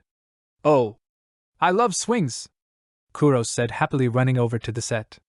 Star followed, pulling Naruto along. Shikamaru wandered over to Kuro, beginning to push her as Naruto and Star swung on their own. Sorry for getting in the way earlier today. Star shook her head. You would have beaten the tar out of that guy, Naruto said happily. Star laughed, smiling at Naruto. Star looked at Naruto's surprised look. Naruto was looking behind her to Kuro. Star turned and saw her friend leaning backwards kissing Shikamaru. Oh my god! Star yelled, making Kuro fall backwards onto the ground. What? Kuro asked, being helped up by Shikamaru. You weren't going to tell me? Star asked. Kuro stood. Oh, I guess I did forget, she said, smiling happily. Sorry, she added. Shikamaru was looking into the sky, muttering something. Naruto, you okay? Kuro asked. Naruto had a frozen look along the lines of, "0-0." Star began to laugh, poking the kitsune. That's not fair. You're such a slacker. How? When? You! Naruto yelled, pointing at Shikamaru. Kuro had run off towards the merry-go-round. Shikamaru just raised an eyebrow. Why does it matter? He asked, slowly following the blonde. Spin it! She whined to Shikamaru. Naruto turned to Star and sighed, Kuro still complaining in the background. I don't know about you, but I can so see that XD, Star smiled at her. Naruto. I'm glad you decided to stay, Naruto said, hugging Star. Star's eyes closed halfway as she hugged Naruto back. He was so warm and soft, not to mention cute. No, he was hot. Star bit her lip as the embrace began to break. She went to say something to break the silence, but Naruto kissed her. Her eyes fluttered shut, leaning towards Naruto, her arms going back around him. Why don't kill me? Time for a little fanservice. Naruto backed up into the swing, Star sitting on his lap. She tilted her head to the side, feeling hesitant to let this go any further. Just as she decided, they heard Shikamaru yelling at Kuro. The two looked up at the other ninja, one on the ground and the other over them, hands at hips. Sorry. Kuro whined, trying to get up. Shikamaru stepped off of her, leaving a shoe print on her stomach. Kuro got up all dirty. It's late. Star pointed out, no longer sitting on Naruto. Yeah, I'm tired. Kuro muttered. You know, when Shika was pushing you, I thought for sure he would have dazed off and you would have come back and hit him on his ass. Star said to Kuro, beginning to laugh. Kuro put a hand to her mouth as she laughed. Oh, shut up. Shikamaru muttered, shoving his hands in his pockets. Well, we're off tomorrow. Kuro said, smiling. Finally. Naruto said, smiling. The two couples got back to the hotel and went their separate ways. The next morning after breakfast, everyone was wide awake and ready to go at this point. Shikamaru and Kentaro were having a last-minute talk. We have 5 days left to get Raven, Kuro said, tying her headband around her neck. Star nodded. We can do it. The two teams went into their separate directions. One day passed without any interruptions, but as well as no leads. The next day was like that, along with the next. That night with Shikamaru's team they were sitting around a fire. Irayaku had kept to himself most of the time, but he and Kuro sometimes talked. Star and Sasuke had been very dedicated to this search. Shikamaru returned from speaking to Kentaro. They still don't have anything, he muttered, sitting next to Kuro. Naruto and Star were sitting next to each other, Star looking into the fire. Well, of course she's like the shadows, slips off, no trace left, she muttered, completely fixated on the flame. The area went silent and all the nin felt a chill go up their spines. There are 3. Everyone nodded at Shikamaru. Kuro had scooted closer to Shikamaru. I know who they are, she whispered. Well, it's good that you remember Kuroshiro. Kuro jumped at the voice, becoming pale instantly. Sasuke whipped his head in the direction he heard the voice. All the genin were on their feet. Come out already, Kuro said, glaring into the darkness. Itachi, Kisame, and Tobi walked out of the darkness. Sasuke's aura got instantly unpleasant, as so did Kuro's. There's no way we could take them. Shikamaru's thoughts began to go, beginning to make his plans. Sasuke charged at Itachi. Itachi caught Sasuke in his hand, choking him. He raised him off the ground by his neck. Sasuke remembered the fight between Kuro and Daiji. He kicked at Itachi, catching him slightly off guard. Kisame caught Sasuke with a swing of his sword, pinning him to a tree. Sasuke! Star yelled. Naruto started to fume.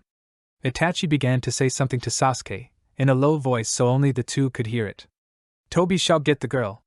Shikamaru stepped in the way of the other. Nah, let me take him on, Kuro said. She didn't know this member, he must be new. Nice to meet you, I am Tobi. Kuro looked at the man with the mask. She didn't know what to think of him, his formal speech coming across a little off. Tobi grabbed Kuro by the neck after hitting Shikamaru aside. Kuro went to say something but couldn't. He only used one hand, pressing his thumb down harder. Kuro began to cough, trying to get some air. Don't kill her, Kisame said. Itachi stood a few feet away. Sasuke was in a daze on the ground, slumped against a tree. Shikamaru was at sword point, not moving, afraid to have his chakra drained. Yet no one had noticed Naruto and Star's power rising. The two sprang after Kisame and Tobi. Naruto bit Tobi's arm as Star began to claw at Kisame's arm. What the hell? Kisame yelled, trying to shake the girl off. Shikamaru then used his shadow possession jutsu and got the 3 in his hold. Star and Naruto led off. Itachi looked to Shikamaru, activating his Sharingan. Shikamaru shut his eyes. Kuro had passed out by now. Kisame swung his sword at Naruto and Star, flinging them back. We have what we need to get back, Itachi said.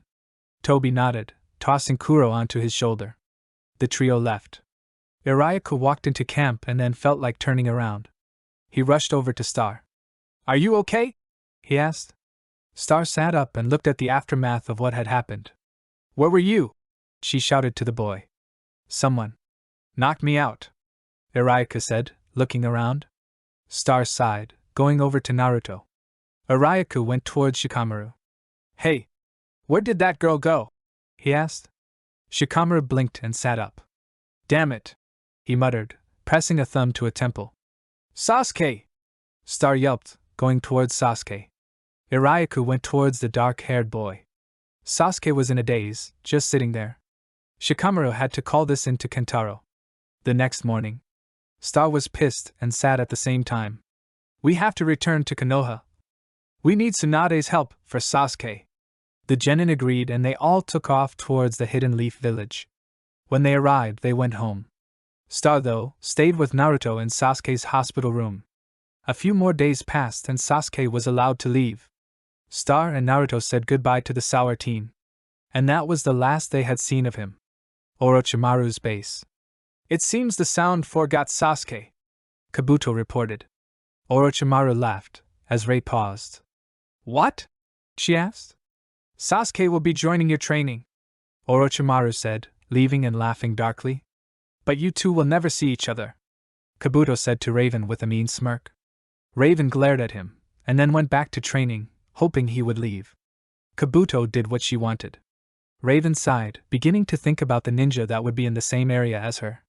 I guess I do miss him, she thought, beginning to think of the ones she left behind. She then focused on her training again. Chapter 33. Chapter 33. Naruto glanced around Konoha as he strolled through the front gates. It had been 2 years since he had been there, but the place hadn't changed much. Yes, 2 years. After Sasuke was abducted, it was learned that Akatsuki was after Star and Naruto, along with all the other tailed beast hosts. So it was decided that Star goes train with Kentaro and that Naruto goes with Jiraiya. The blonde had grown quite a bit. He was around 5'6" 6 foot, and now wore a black outfit with little of his famous Uzumaki orange left. Much of his childishness was gone, due to living alone with Jiraiya for those couple years. Oh, don't tell me you wouldn't want to do that, IAD. But he still had his quirks. Naruto sighed as Jiraiya tried to grab a woman's butt, only to be bitch-slapped. Nothing new with the old pervert. He heard a noise behind him and spun around to see Shikamaru standing behind him, hands in his pockets and a bored look on his face. Hey, long time no see, said Shikamaru, his bored monotone deeper now. Naruto grinned. Hey Shikamaru. He jogged over to Shika and they started talking about things. So have you seen Star? Asked the brown-haired boy. Naruto looked upon him, sadness and pain filling his eyes. No, was his reply. Shikamaru nodded, for he understood how much Naruto was hurting. I take it you haven't seen Kuro either? Shikamaru shook his head. Nope. The boys dropped the subject and made their way to the ramen shop, while discussing how training went over the past 2 years. They walked around the corner of the shop and heard someone yelling. Who cares if my ramen stamps have been expired for 2 years? Do you know how long it's been since I've had ramen? 2 years! Followed by a deep growling snarl. Naruto picked up his pace and ran around the corner, running smack into a girl coming. She was around 5'5" 5 foot with pale brown hair, purple highlights making it glow in an odd way. She was dressed in low-rising cargo pants and light purple shirt that showed some small amount of skin on her hip. At her side, a silver wolf with a purple bandana around his neck. Naruto's eyes widened as he met her eyes, her purple eyes. Naruto? She whispered. Starfire, whispered the boy, his voice cracking for a moment. Starfire pulled him into a tight embrace, burying her face in the crook of his neck and inhaling his scent. During her 2-year training with Kentaro, she had learned how to differentiate between emotions by scent, even more so than before due to the help of odor. At that moment, joy overwhelmed her senses. After a few long seconds, Naruto drew back, holding her at arm's length, and looked her over. Naruto leaned in and whispered into her ear. Looks like you've filled out. Star's eyes widened, doing her best to glare despite the blush that found its way to her cheeks. She shifted her weight, causing Naruto, who knew what she was about to do, to jump back. Star lunged forward, attempting to smack the Nine-Tails vessel, who hid behind Shikamaru with a pitiful whimper. Some things never change, said Shikamaru. Oh my gods! Shika! Yelled Star, who then proceeded to jump said Nin. While Shika unglued Star from him, Odor trotted over to Naruto and wagged his tail. Hey boy, said Naruto. Thanks for watching Star for me, he said quietly. Odor snorted and Star, who was now on the ground and talking to Shika, glanced over at the two. Naruto turned his eyes from Ota to Star and watched her for a while. She had seemed happy to see him. But did that mean that she still had feelings like that for him? A lot can change in 2 years, thought Naruto, worried. After a few more minutes, Star said that she should start heading back to where Kentaro, B and Arayaku were staying. After saying goodbye to Shikamaru, they started walking towards the Konoha Inn. After about 3 minutes, Star slowly reached over and laced her fingers with Naruto's. The blonde's eyes widened in shock as he tried to keep the grin off his face. When Ota ran up ahead to chase a flock of birds, Naruto took the moment to pull Starfire down an ally way. XD had to do this peachsty so bad. He slowly backed Star against a wall but paused when she stiffened slightly. Naruto pressed his forehead against hers and they stood like that for a moment. Star closed her eyes and sighed as the boy's hot breath gently came across her lips, mingling with her own. Then, after sensing that Star was relaxed, Naruto kissed her, softly at first, but when she returned the kiss he put more passion into it. Naruto shyly licked along her lips, seeking permission, which she granted. Just as his tongue entered her mouth, the sound of someone clearing their throat made them both jump a foot. There stood Arayaku, along with Shauna, looking pissed and jealous, though fighting to keep these things hidden. "Kentaro sent me to look for you," he said, voice lacking any emotion. Star glared at him, then, just to piss Arayaku off, kissed Naruto one last time, much to the blonde's pleasure. They walked back to the inn in silence. Star was very amused at the fact that Arayaku was jealous. In the 2 years since she had last seen Naruto, Arayaku had tried to get Star to go out with him on several occasions. Star, for some reason, found great joy in turning him down. Naruto shot a smug look at Arayaku when Star laced her fingers with his. Back at the hotel, Kentaro eyed the 3 humans that were approaching, his daddy's senses tingling. "Hello, Naruto," he said, watching him intently. Naruto met his eyes, as if asking for approval. Star looked at Kentaro, who looked from her to Naruto, and nodded. Star smiled at the man. "With Raven." Raven ducked as Orochimaru swung a staff at her head. "Move your feet faster, Raven." Ray growled and picked up her pace, dodging, ducking and lunging different directions in order not to be hit by Kabuto or the snake Sannin. Her hair, which had gotten considerably long, blocked her view for a split second. She spun around, eyes wide, as she got a staff to the side of her head. The blow was so great, it knocked her off her feet and her head bounced off the cement floor. Hours later, Ray woke in her room, which was now dark blue and black, and rubbed the side of her head. "Stupid snake bastard," she mumbled to herself. "Glad to see you're feeling well," said a voice from the doorway. "Kabuto, if I have to tell you to get out of my room one more time, I will kill you." Kabuto chuckled and took a step in, knowing that she was capable of killing him, just not with her concussion from the staff earlier. Anyone who can throw threats like that must be feeling alright. Ray rolled off her bed a little too fast, and felt like she was going to vomit. "Yeah, I forgot to tell you, you don't want to move, you'll probably puke." Raven glared at him. "Thanks for the warning," she grumbled sarcastically. Kabuto smiled and turned to leave. "Oh, and you might want to get ready. Lord Orochimaru has a mission for you." After he left, Ray went to her bathroom and splashed some water on her face. She paused to study herself in the mirror. She was 17 now, and much had changed in the 2 years she spent in the Sound Village. She long ago lost the happy gleam in her eyes. She had learned quickly not to cross Orochimaru. The year before, she had disobeyed a direct order from him and was whipped for it. She still had a scar on her back due to the fact that she refused to let Kabuto treat her. Her days were mostly spent training. Now Orochimaru couldn't fight her by himself, so he needed his little boy toy, aka Kabuto D, to help him fight. The only good that came out of the whole situation is that she was now stronger. She, in her opinion, would be able to defeat her father soon. She got dressed in some black pants, along with a black shirt and her mask that she wore now. Later that day she set off for her mission. It was to assassinate the Lord from the Land of the Wind. Ray didn't know why, but she was really high-strung today. Raven crept around the corner of a large building, hiding herself in the shadows that were cast by the setting sun. She looked down and noticed her hands were shaking. "Stop it," she mumbled. The men behind her eyed her curiously. "What's wrong?" one of them whispered. "Nothing," she snapped. "Mind your own business." They nodded quickly. The last person who argued with the woman was dead. The one before that is in a coma.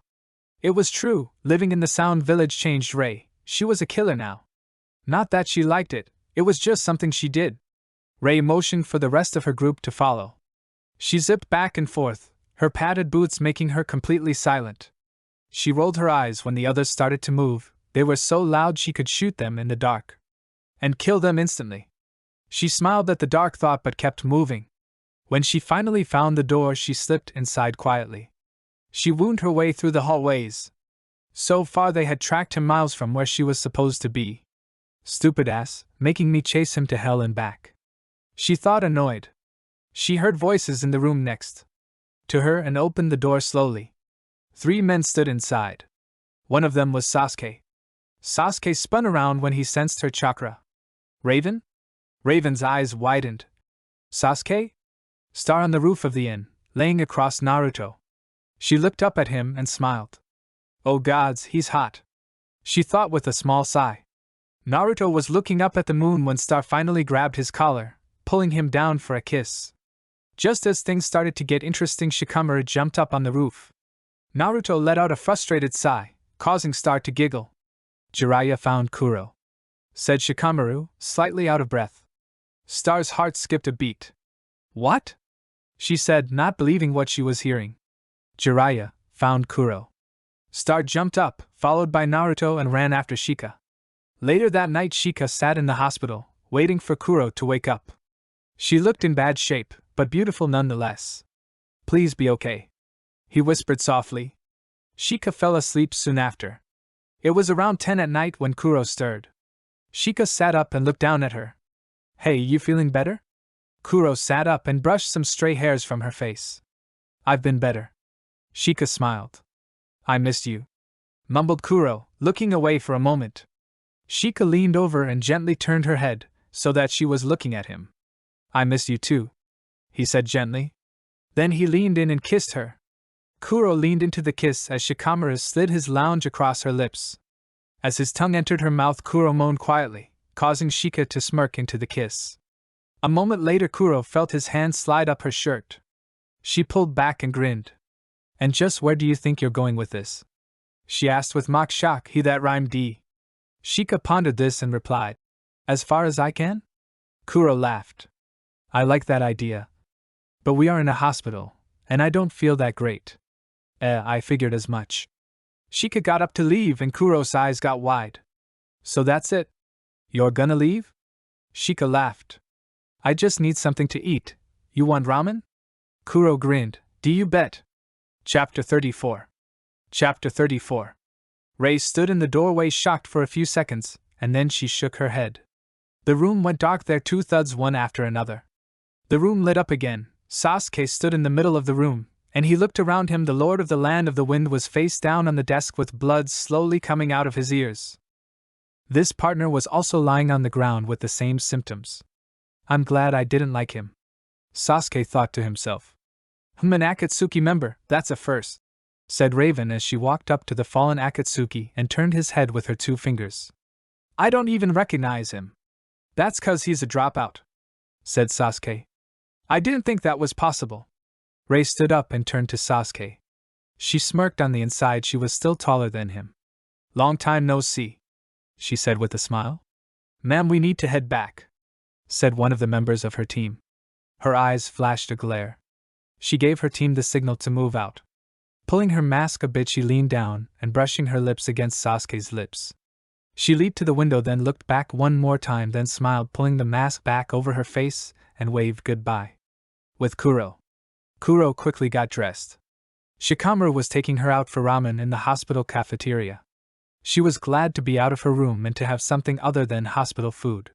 She dressed within less than 2 minutes. She rushed out the door, grabbing Shika on her way out, and head towards the cafeteria. Shikamaru's father was going to bring them ramen. Even though she was still really sore, that didn't stop her from getting ramen. Kuro sped around the corner, dragging a complaining Shika behind her. Then all of a sudden there was this loud crash sound, and a bouquet of flowers went flying through the air. Later that morning. You know we should go visit Kuro, pointed out Naruto. I already planned that. Where do you think we are going? Naruto had this disappointed/sad look on his face. I don't know, maybe to go get some ramen. Star sighed. I guess we could go get so on our way there. But we need to stop by the flower shop first. Star pulled Naruto into the flower shop. Star stops to scanning the place trying to figure out where to start. She saw Ino at the front desk. They both gave each other a wave and that was it. She looked around once more and she saw Hinata. Star grinned. Star rushed over leaving Naruto behind. Star tapped Hinata on the shoulder. Hi Hinata! Hinata jumped. Oh hi Starfire, I haven't seen you in a while. Star smiled. So what are you doing here? Looking for flowers for Kuro-kun, said Hinata in her normal shy voice. Oh so are we. Star replied in a matter-of-fact voice. Star turned around and asked Naruto to go get the ramen and meet them at the hospital. About 5 minutes later Hinata and Star had decided what they wanted. On their way to the hospital they talked what had happened over the past 2 years. Where's B? Asked Hinata shyly. She's with Kentaro back at the inn.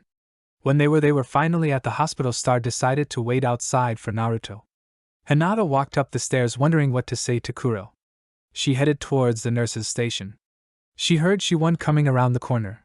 Before she had time to react she was plowed down by Kuro and Shikamaru. Kuro's body throbbed with pain. Once her vision cleared she noticed that there was more than one person. There was Hinata and a little boy who only looked about 7 years old. Before anyone could say anything the boy dashed off. That's an odd way to get someone, Kuro, Star pointed out. There were squeals off greeting and hug that were passed around. Kuro kept looking around as they walked to the cafeteria. What is your problem? Asked Star, who was starting to get annoyed. There was this boy that we run into and I want to find him. Just on the boy appeared in the hallway. That's him, pointed out Kuro. Star got this evil grin and shouted. Get him! She started running, which got the boy sprinting down the hallway. Star wasn't able to get very far because Shika grabbed her collar. Geez, was all he said, but his face expression said more. Kuro silently followed the boy in a patient's room. She peeked in the room and got this sad look on her face.